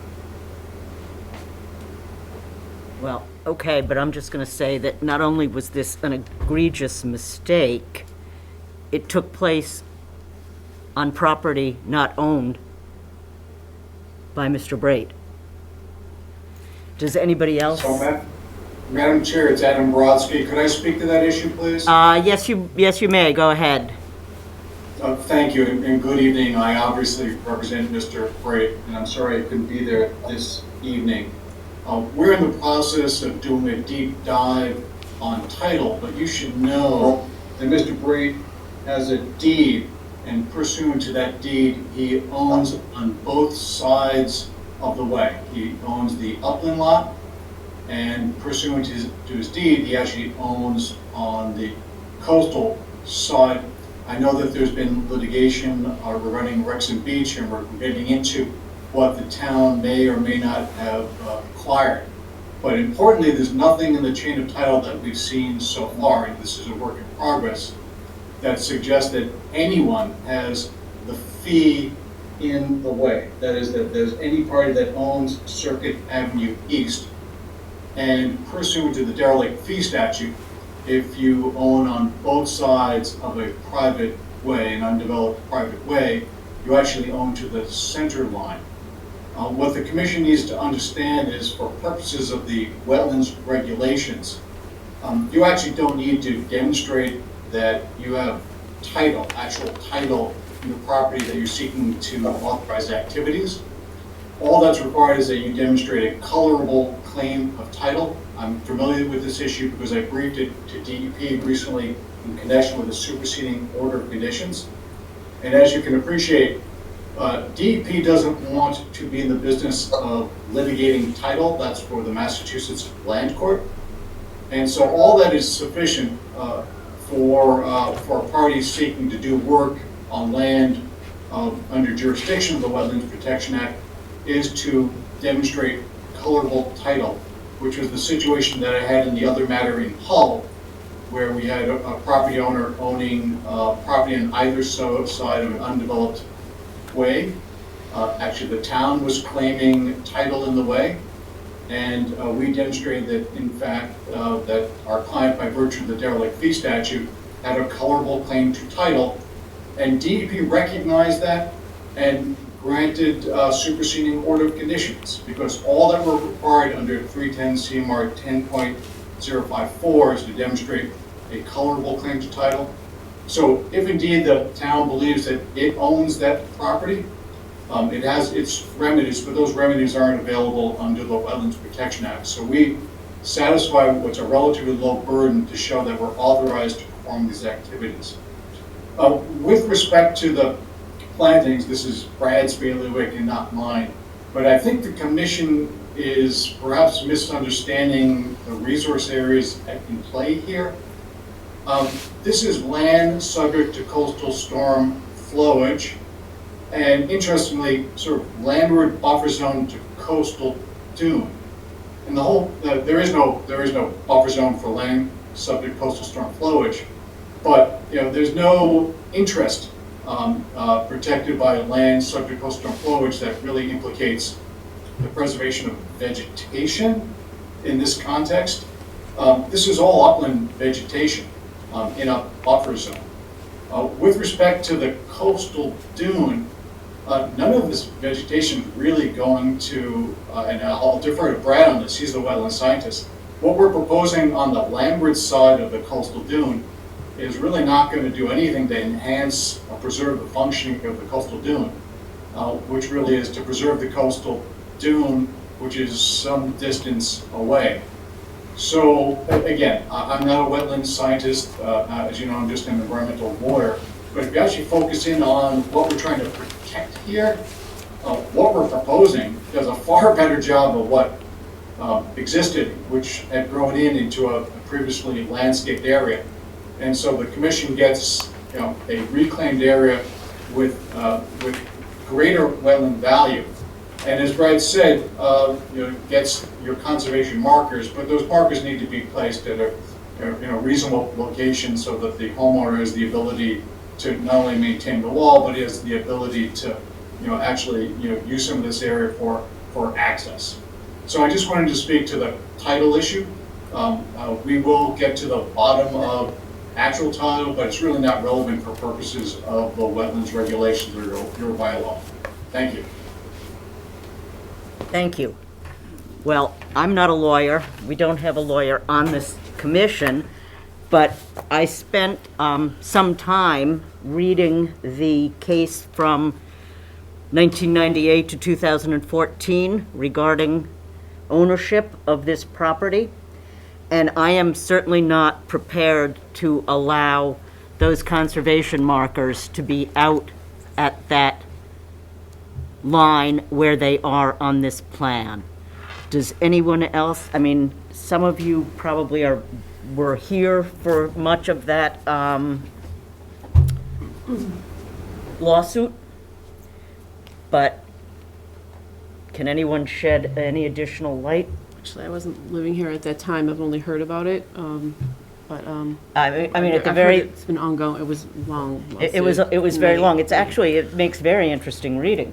But I certainly would not be prepared to approve this without having a discussion with town council. Yes, that's where I would lean towards. It's very involved. I believe town council opined that that paper road never truly existed. But I don't believe we're in a position to argue with Attorney Brodsky. No. I think town council can take that up for us. But I agree with you. I wouldn't approve the location of any markers at this time. Can I ask one question regarding markers? Usually the commission would ask for the markers at the no disturb zone, whether it's a 25 or 50-foot limit. right? I mean, depending on the property and how it's viewed and what type of setback it would be. This property we could put them at the 50-foot buffer zone, which would be the no touch zone, but we're at like 75 to 100. So what I'm saying is we far exceed what you would normally look for conservation markers. I just want to have legal opinion to this commission regarding property ownership here. Because it seems to me this is Board of Selectmen property. But again, I'm not qualified to make that claim. We would need to have Attorney Galvin get involved. Great. Okay, so you asked me to reach out to Bob, and he did say that, that the town land applied here, and that they don't have town permission. That's all well and good. And what Attorney Brodsky's trying to do and say, he's researching this, that could come into a long, drawn-out thing, and these things get there. This is 100-foot buffer zone to a coastal dune. That and the 100-foot buffer to the salt marsh are the most important buffer zones. This was completely undisturbed except for a small grassed area, and nobody ever had a permit back then. You would not have had a permit. It was only when Senate came along and then Mr. Brake came along that the permit started to happen on this property. So additionally, Brad said that in the beginning comments, we have it in the minutes, that we'd put the markers wherever, and now we have this. The commission's basically reflected what it wants. It's not getting it. I don't know if going down the town-owned side is the best avenue. Focusing on the regulatory side will get you what you need because you have a 100-foot buffer, and that's strong, and you have full enforcement right here. So it's just a thought to resolve it. Otherwise, it gets drawn out. Okay, I take your point, Bill, but I would still like some more guidance from Attorney Galvin. Very good. Does anyone disagree with Madam that? Chair, this is Adam Brodsky. I have not had an opportunity to speak with town council. I'm more than willing to undertake that. Again, we're just scratching the surface of these complicated title issues. The town's been at it for more than a decade. And so the real question is the fee interest in the way. And then the Wrexham Beach case had to do with, where was the landward limit of what the town owns. And it was not clear to us from our very quick reading of the case that that was ever resolved. But I'm happy to consult with town council, who knows far more about the title and litigated that case. I'm playing catch up, so I think that's reasonable. But I would suggest that the commission take a look at the cases that address colorable title. Would be the Schindler case, which cites to the Tinley case, which is actually a Massachusetts appeals court case. So there's actually a lot of case law that deals with the burden of proof of an applicant when seeking relief under the wetland regulations as to the level of proof needed to demonstrate colorable title. So I will undertake that. I'll defer to the wetland experts on that. On the performance standards, but we think we've got a very fair and balanced approach to resolving these enforcement issues. My hope is that if we can provide assurance that we can do what we're proposing to do, that the commission will have an open mind to help us resolve this amicably. Thank you. I think the one thing we can all agree on is that this is very complicated, and there are unresolved issues here.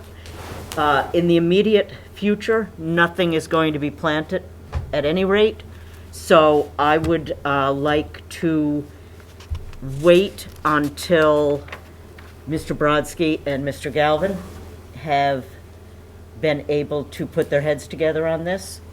Craig, do you want me to get on that so that you got our interest in there? Sure. Yeah. So Adam, can you get me involved in that, please? Adam? Yes, Mr. Rathner, of course. I'm pretty available. I'll copy on that Again, we're trying to get our hands around this. You folks are far ahead of us.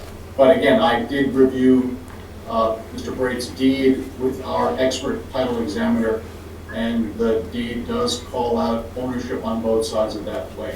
Again, I will consult with Mr. Galvin and include you in that conversation. Great, thank you so much. And I would like to be included in that also. And CH. So, that is going to be hanging out there. What is the consensus on plant material? Brad, how wet does this area really get? High and dry. If you look at the plant list, what we've done is we tried to select a range of different sized cedar trees to kind of mimic the growth that's out there, and then interplant with native shrubs, and then add the grasses in there as enhancement. We're not using the grass numbers to try to bump up the plants. As I said, there's 30 saplings and 50 shrubs, I think I said, and then you have 150 plugs of herbaceous grasses to go in there. So it's all dry. It's it was probably historically filled at one point. You know, I don't know when, but you know, it's elevated significantly over the dew. Thank you. And maybe in a 100-year storm, it would get wet, but. Unfortunately, that means we'll probably see it 3 or 4 times in the next 2 years. Yeah. Well, FEMA keeps moving the line too, so. Yeah. It's only going landward. Brad, this is Art. How many cedars are you planting? Let's see, 30, I believe. 30. And the cut was close to 200? I think I estimated about 150. 150. I think I put that in an email. Okay, But, sorry. I mean, you couldn't plant 100, you know, your DEP so what I use for planting project is, there really isn't a guide for restoration of wetland or buffer restoration other than DEP's inland wetland guidance. And they recommend that trees be planted 10 to 15 feet on center and shrubs 8 to 10 feet on center. So using that guidance is what I use to put the plant numbers together. And then mix in the other, you know, species. So that's what I use to put plants together for, you know, a healthy planting plan. One other thing that Bert had brought up, Bert, the scale. Yeah, Brad, the scale on your drawing here, how does that relate? The size of these canopies, would that be, you know, 5-foot trees or? The scale of the planting, the plants? Yeah, what we're seeing on the, your drawing here. That's more of a schematic, the drawing wise. Okay, so it doesn't really relate to, the other point is, when you're talking about 3 to 5 foot trees, what would the diameter of the stump be at the base? Because that's what we're looking at out there, is a bunch of stumps. So to try to understand what was there before, you know, So- 3 to 5 foot tree, what would the stump diameter be? Well, a 3 to, I would say you probably on a 3 foot high cedar tree, you'd probably be looking at about maybe a 1/2 inch diameter stem at the base. You know, on it, we have 10, 5 to 6 foot high cedar trees. Those would probably be, you know, those would probably be maybe 2 inches in diameter, I'd estimate. Most of the stuff that was cut out there is, as I said, you know, 1 inch to maybe 2 inch, you might get a bigger one, but most of it was all small. When you look out at that area, I think it's only maybe chest height or so, looking out at the cedars that have grown. If you look through the aerial imagery in 2001, there might be 1 or 2 plants there, but it was 100% lawn, so it's only had I don't know, maybe the last 10 or 15 years to grow. So those are new cedars that have, grown up. Yeah, anything before 2014 is really immaterial, because that's when the ownership changed. I just related to 2000, and my purpose of looking at some of the aerials is that your regulations reference 2002 as being something to look at as far as being developed or not developed. And when you look at your regs for buffer zone setbacks, anything that was developed prior to 2002 has a 25-foot no touch and 50-foot no build. I'm gonna say that it was lawn in 2001, if you look at the imagery. Nevertheless, we're gonna say, hey, we're gonna give it all to you. We're exceeding all the setbacks. So we're not gonna push it at 50 feet and say we're only gonna vegetate to 50 feet. That we're well beyond 50 feet, mainly 75, pushing, close to 100 at that, where the two buffer zones connect. So that was the purpose of that timeline. So one thing to keep in mind, that's when there's a valid permit in place. That house was built without a permit, and it's in the coastal zone. You can see the buffer zone. We know that now. So that means that a lot of that doesn't apply, and you would be looking at this differently.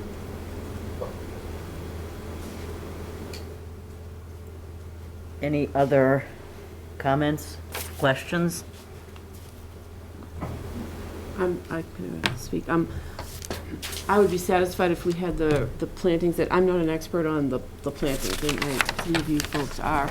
If we had a robust planting plan that satisfies what you think that will grow, and not crowd each other. If you're happy with it, if we went to the 75, I guess that would make me feel, I would be satisfied with that, although the issues of ownership and that space between, how much space is there between those posts and the wall? Do you have any idea?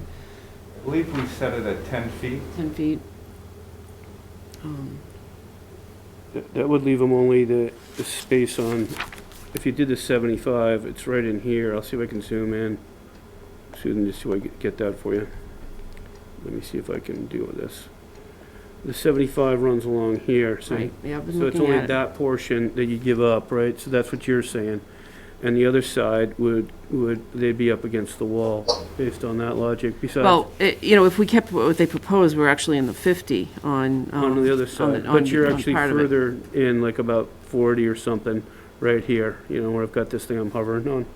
Up here, that's about 40. Right. And you're right, that's 50, and then we got our 75 here And 75 on those two. down Yeah. there, so. And if you look at the existing conditions plan, this is kind of helpful. The area, this is a drawn-in image, and then we overlaid the recent wetland delineation buffer zone. The area that was mainly towards the east, you actually see the cutting area. The area that was towards the wall is all green. It was all lawn. So there wasn't anything that was cut in that area. It was all, pushed out towards the east. So. As I said, we're proposing more vegetation than what was there. That's why we're in that area that you referenced, Bill, towards the north corner. Hold on, That was okay, already all over, lawn. right here. Right. It's in the shadow of the wall, but you can see in the image that area was already lawn. The cedar growth it wasn't 100% vegetated to the wall that was cut. It was mainly towards that. When you look in the image, you can see the brownness versus the greenness of the grass. This is Adam Brodsky, and I just would point out, at least under the Wetlands Protection Act, that the maintenance of lawn in buffer zone is an exempt activity. I recognize that you have a more stringent local bylaw, but the maintenance of lawn was determined to be exempt under the state act.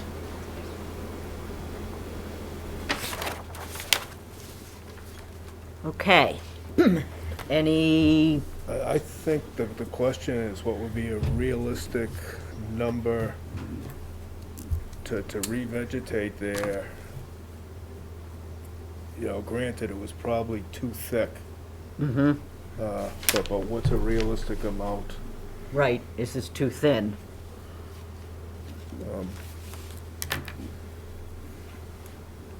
So when I look at this, I'm not particularly fixed on where the markers should go.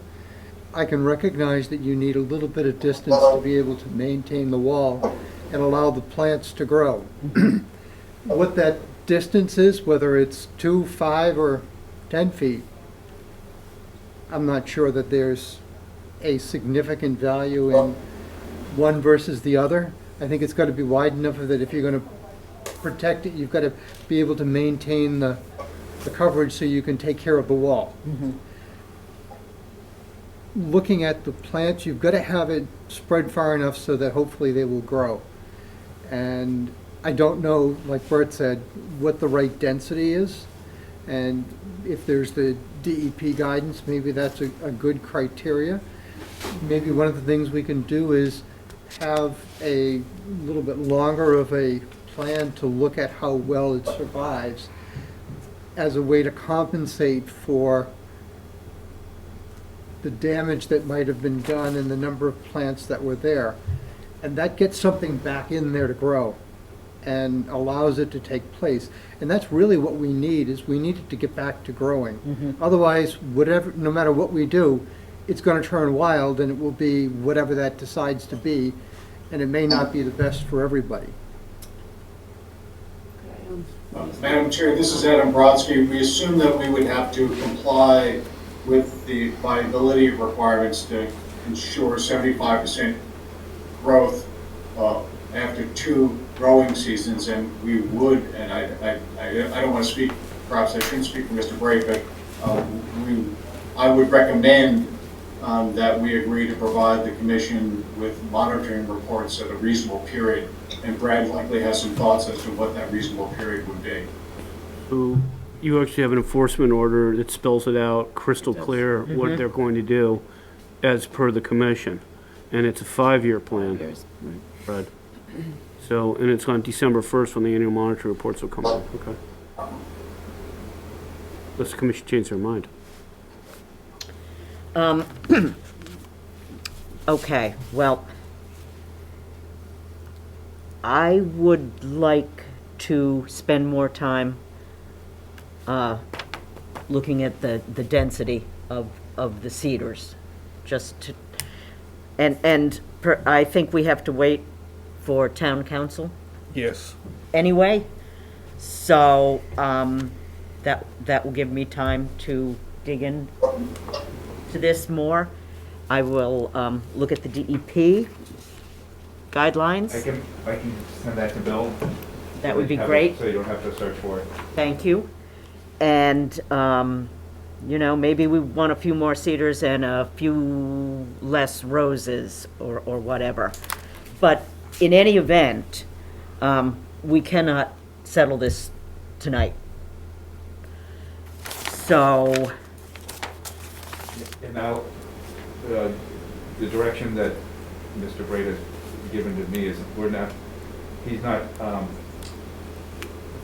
concerned with trying to get the plant numbers down. What I've developed was what I felt was appropriate. We're not opposed to adding more trees. So, you know, I just, trying to put together a healthy plan. So Right. we're open to suggestions. yeah, no, I understand. Thank you. Thank you. Madam Chair, this is Adam Brodsky. I'm sorry to interrupt, but Nope. Mr. Grafton directed me to the enforcement order, and he is absolutely correct.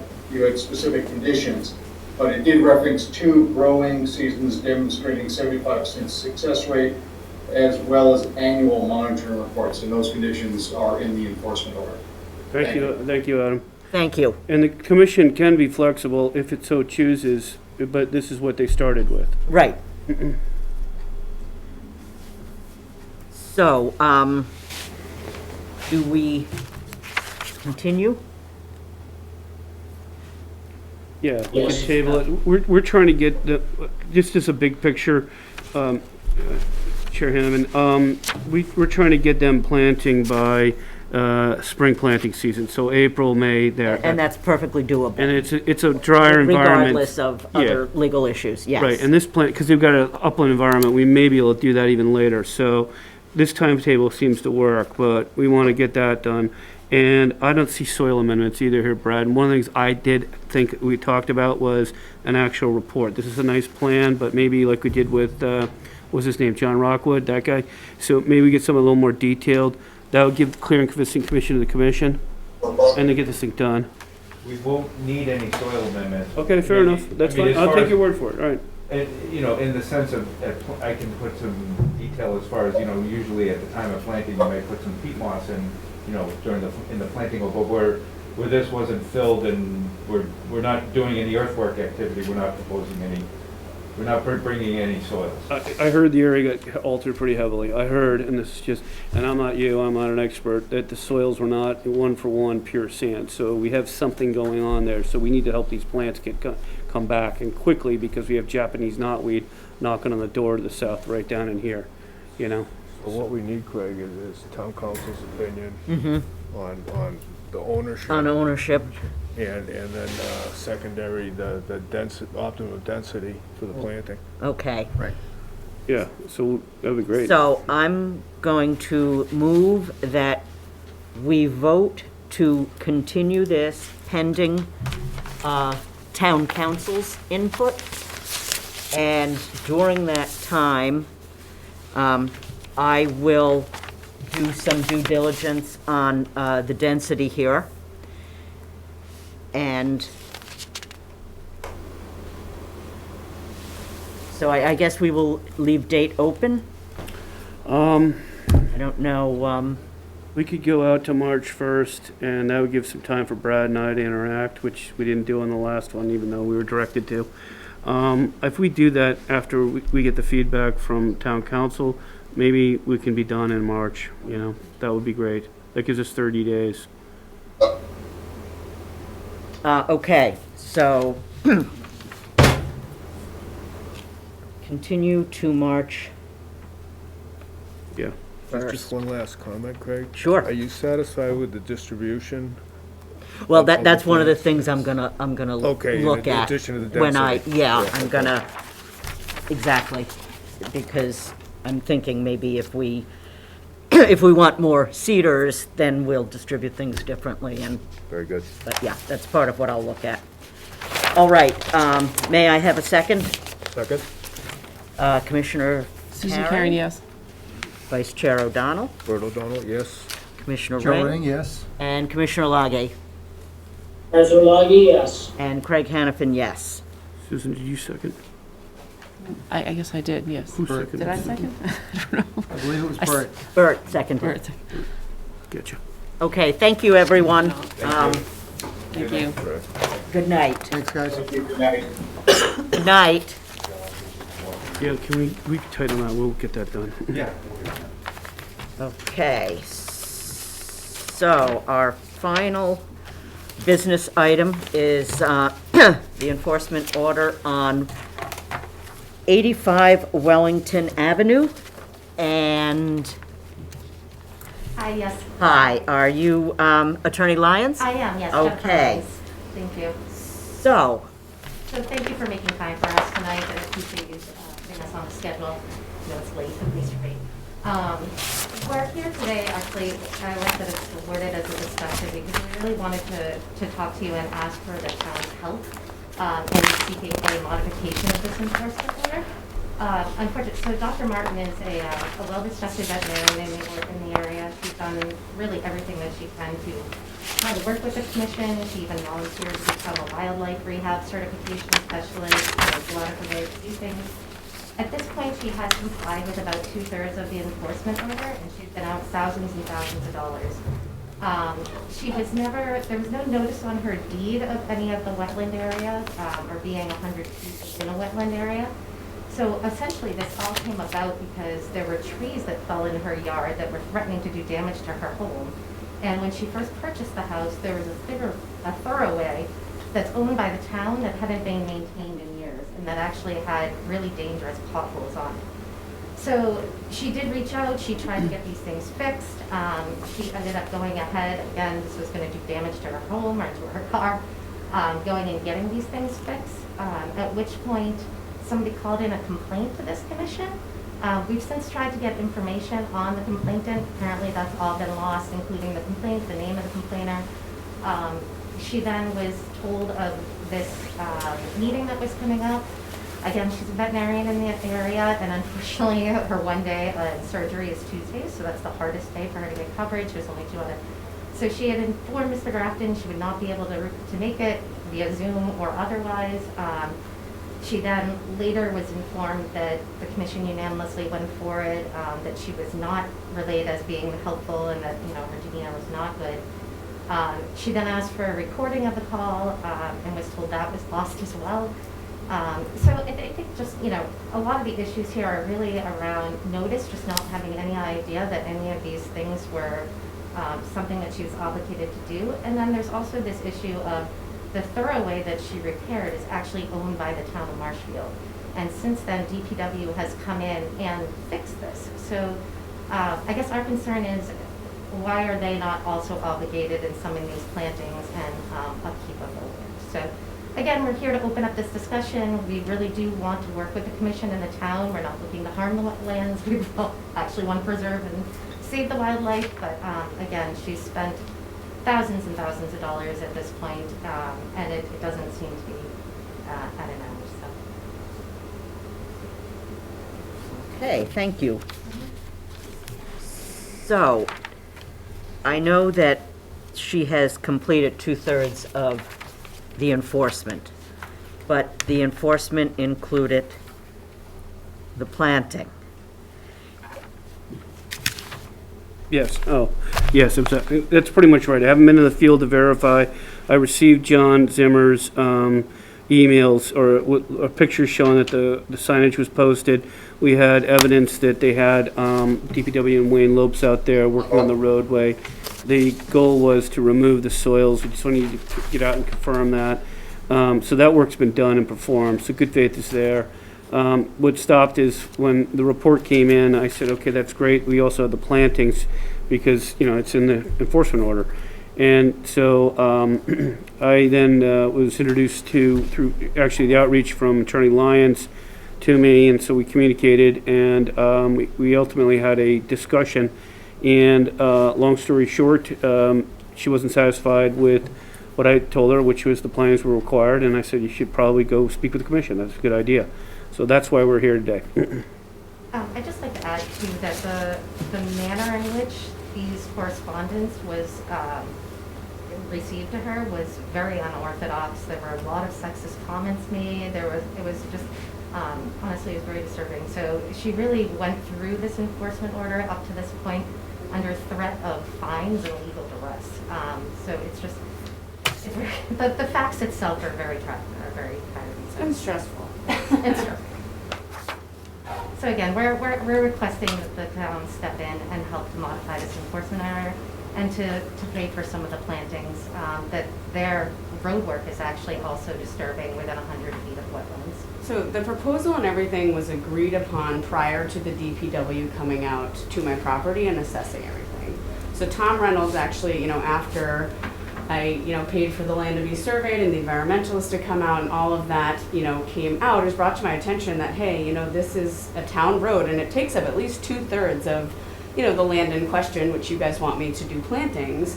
And it was pointed out to me that this is supposed to be an entire town throughway and it's supposed to be maintained yearly by the DPW with grading and maintaining and filling. That hadn't been done in years and years. So I actually, called the DPW, Tom Reynolds came out, took a look at everything and said, this is not your responsibility. He said, this here is town property. This is our responsibility to maintain.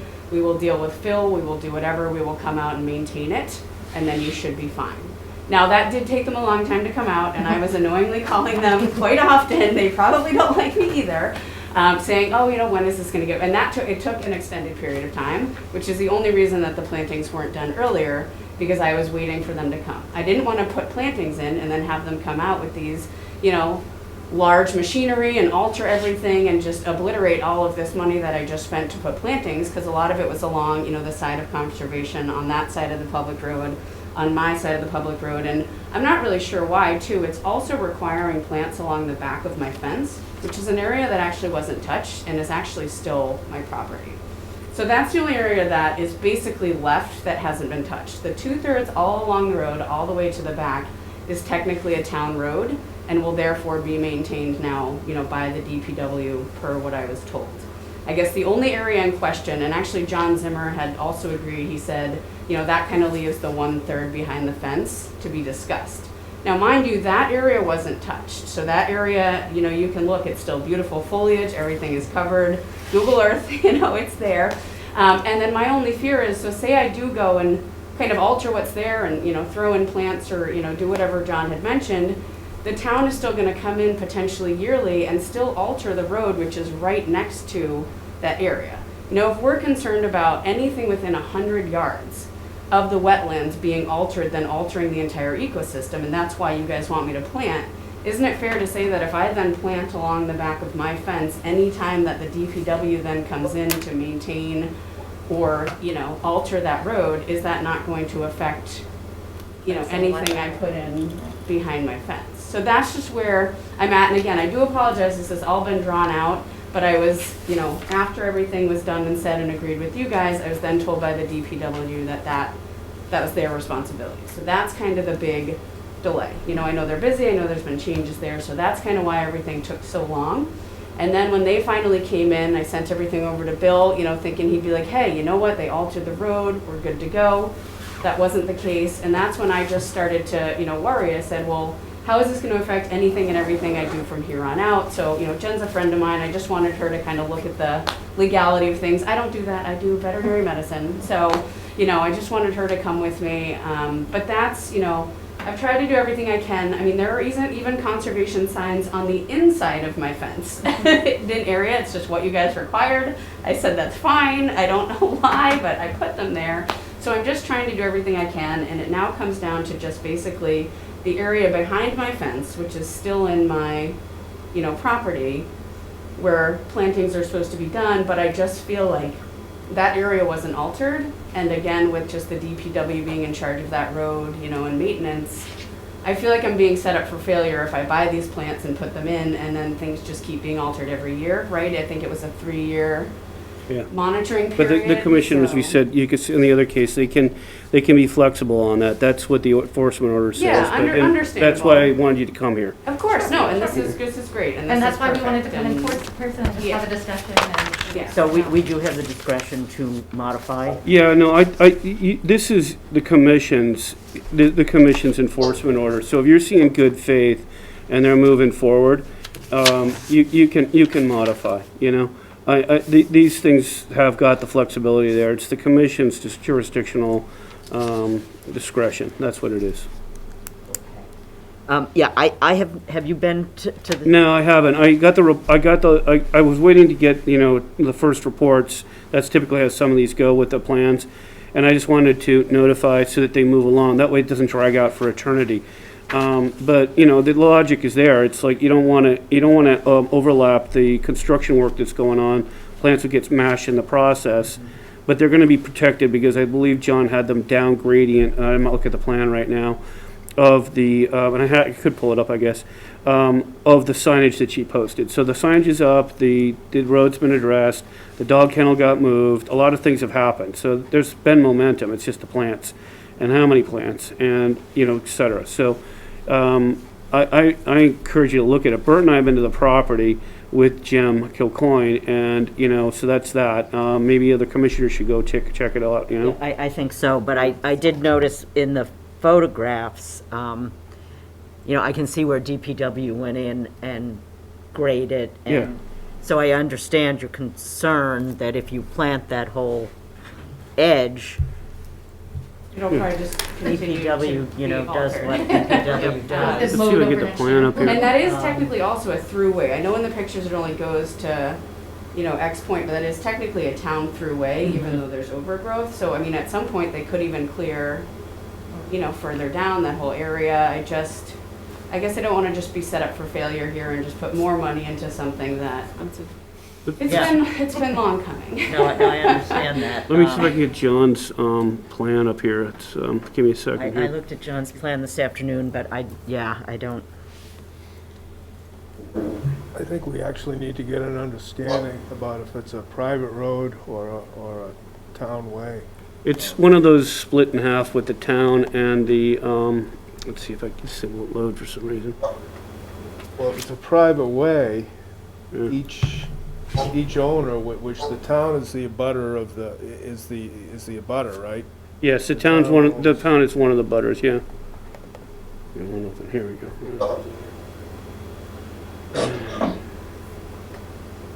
Bear with me, I'm trying to get this to open, it's not cooperating. Figure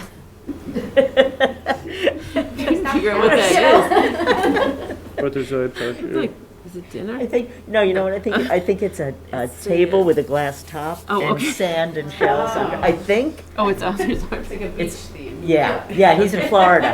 Oh, yeah. He's in Florida, yeah. Making me jealous. Yeah. Huh, that's weird. All right, so that won't open. Let me see if I can get this to go to,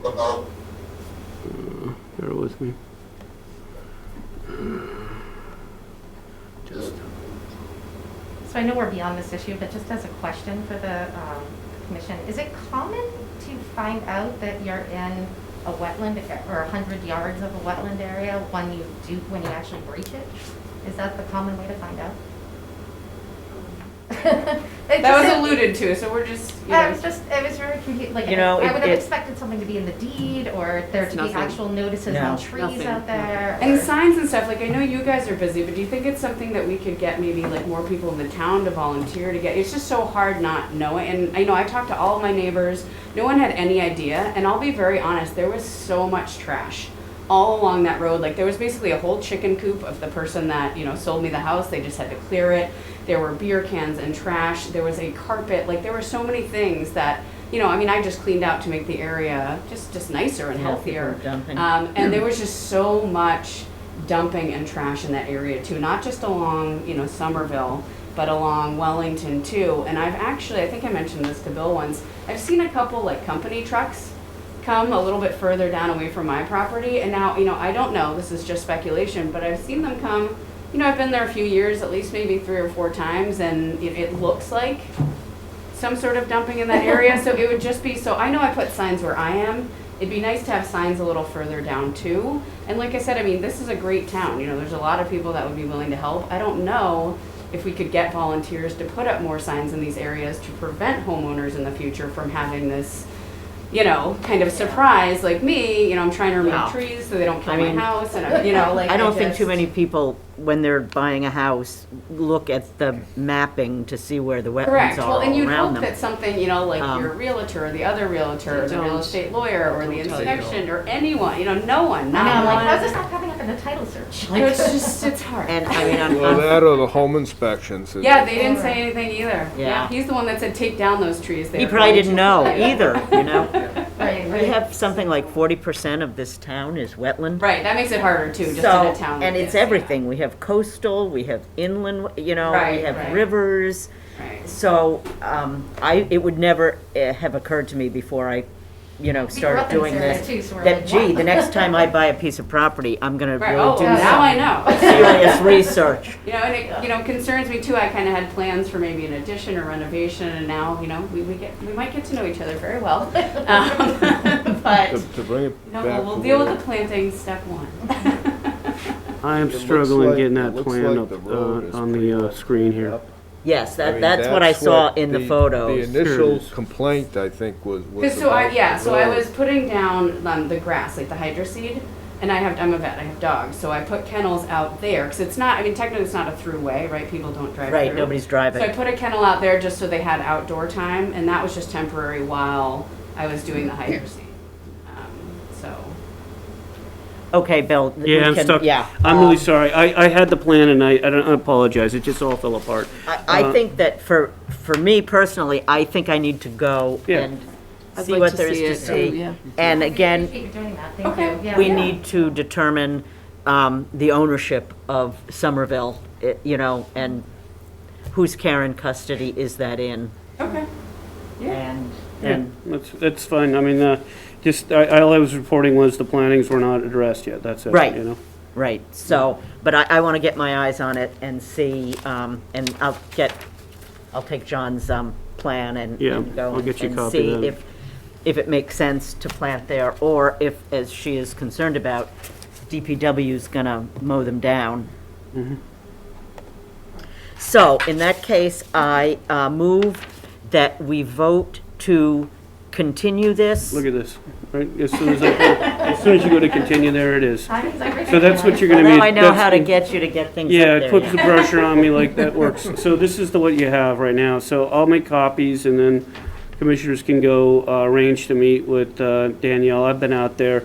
Eventually, I'd like to confirm everything, but, you know, I think they're moving in the right direction. As Attorney Lyons said, they're 2/3 of the way down the, you know, completing this. It's just. And one of your questions is behind your fence. So that's really, because like I said, they came in and kind of altered all along the streets. Right. Could you Where point, those Where plantings is were the- supposed oh, to I go see has it. already been, could you we know, impose on you to point on it on the map so Yeah. we can actually see what you think, Yeah. so that we understand? So, well, now it's kind of blocked off here, but so, yep, How so about that? all along here, that's the Somerville. And so the DPW, you know, came in and like you said, cleared and, you know, removed filling and refilled everything all along here.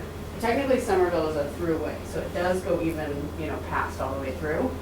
So, you know, in terms of planting here, I feel at this point now it's all been altered.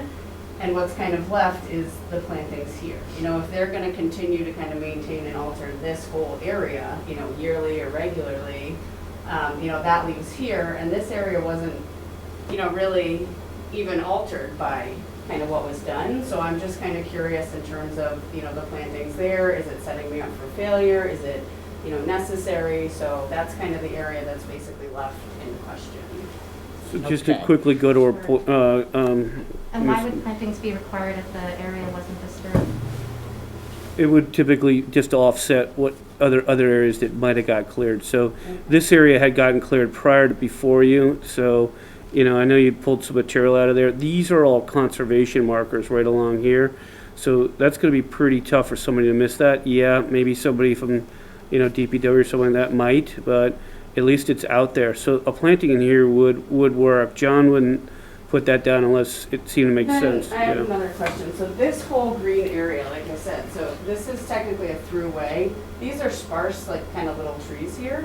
But DPW at any point, or I guess whoever owns the road, could, you know, clear this whole area entirely as well, because it is technically a throughway. So, you know, my focus would be to see, you know, if it's, you know, focus on this kind of 1/3 that's left. Have you guys come out, take a look, and if you still think, you know, it's necessary based on everything that's happened, then just do the plantings, you know, in that particular area. You know, yeah, and again, I guess if we're offsetting part of the area that is owned by the town, again, we would ask that the town, you know, help with a modification of the enforcement order. Well, You have that option. It's. yeah, okay. Well, I need to put eyes on this, and,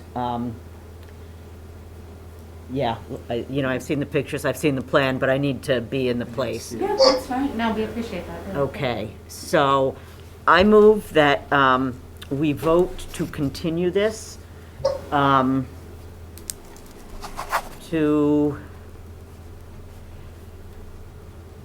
what do you think is reasonable, Bill? 30 days works? Yeah. That'd be March 1st?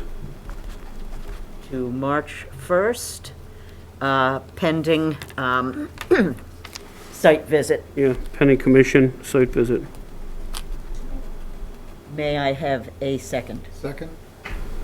Commissioner Karen, Susan Karen, yes. Vice Chair O'Donnell, Bert O'Donnell, yes. Commissioner Ring, Joe Ring, yes. Commissioner Loggy, Erlogi, yes. and Craig Hannafin, yes. The only other point is to get a determination about the private road versus. Yes. a the road. constructed road. Yes. I'm confused about that. Yeah, Because it's confusing. That's confusing. yeah, lots of confusion tonight. Yeah. Okay, Okay, good thing we got that. that being said, I move to adjourn. Okay. Commissioner Karen, Second, Susan Karen, yes. Vice Chair O'Donnell, We don't need to. Commissioner Ring, and Commissioner Lage. Art Lodge signing off from the Sunshine State. And then And you- Craig Hannafin, yes. Alrighty. Don't rub it in. You're gonna be back here in the cold before you know it. Yeah. It's gonna hurt even more when you come back, because it's gonna be nasty. It's gonna be bad next week. All for it. All right. All right, shutting it off. Thank you very much, We are everybody. adjourned.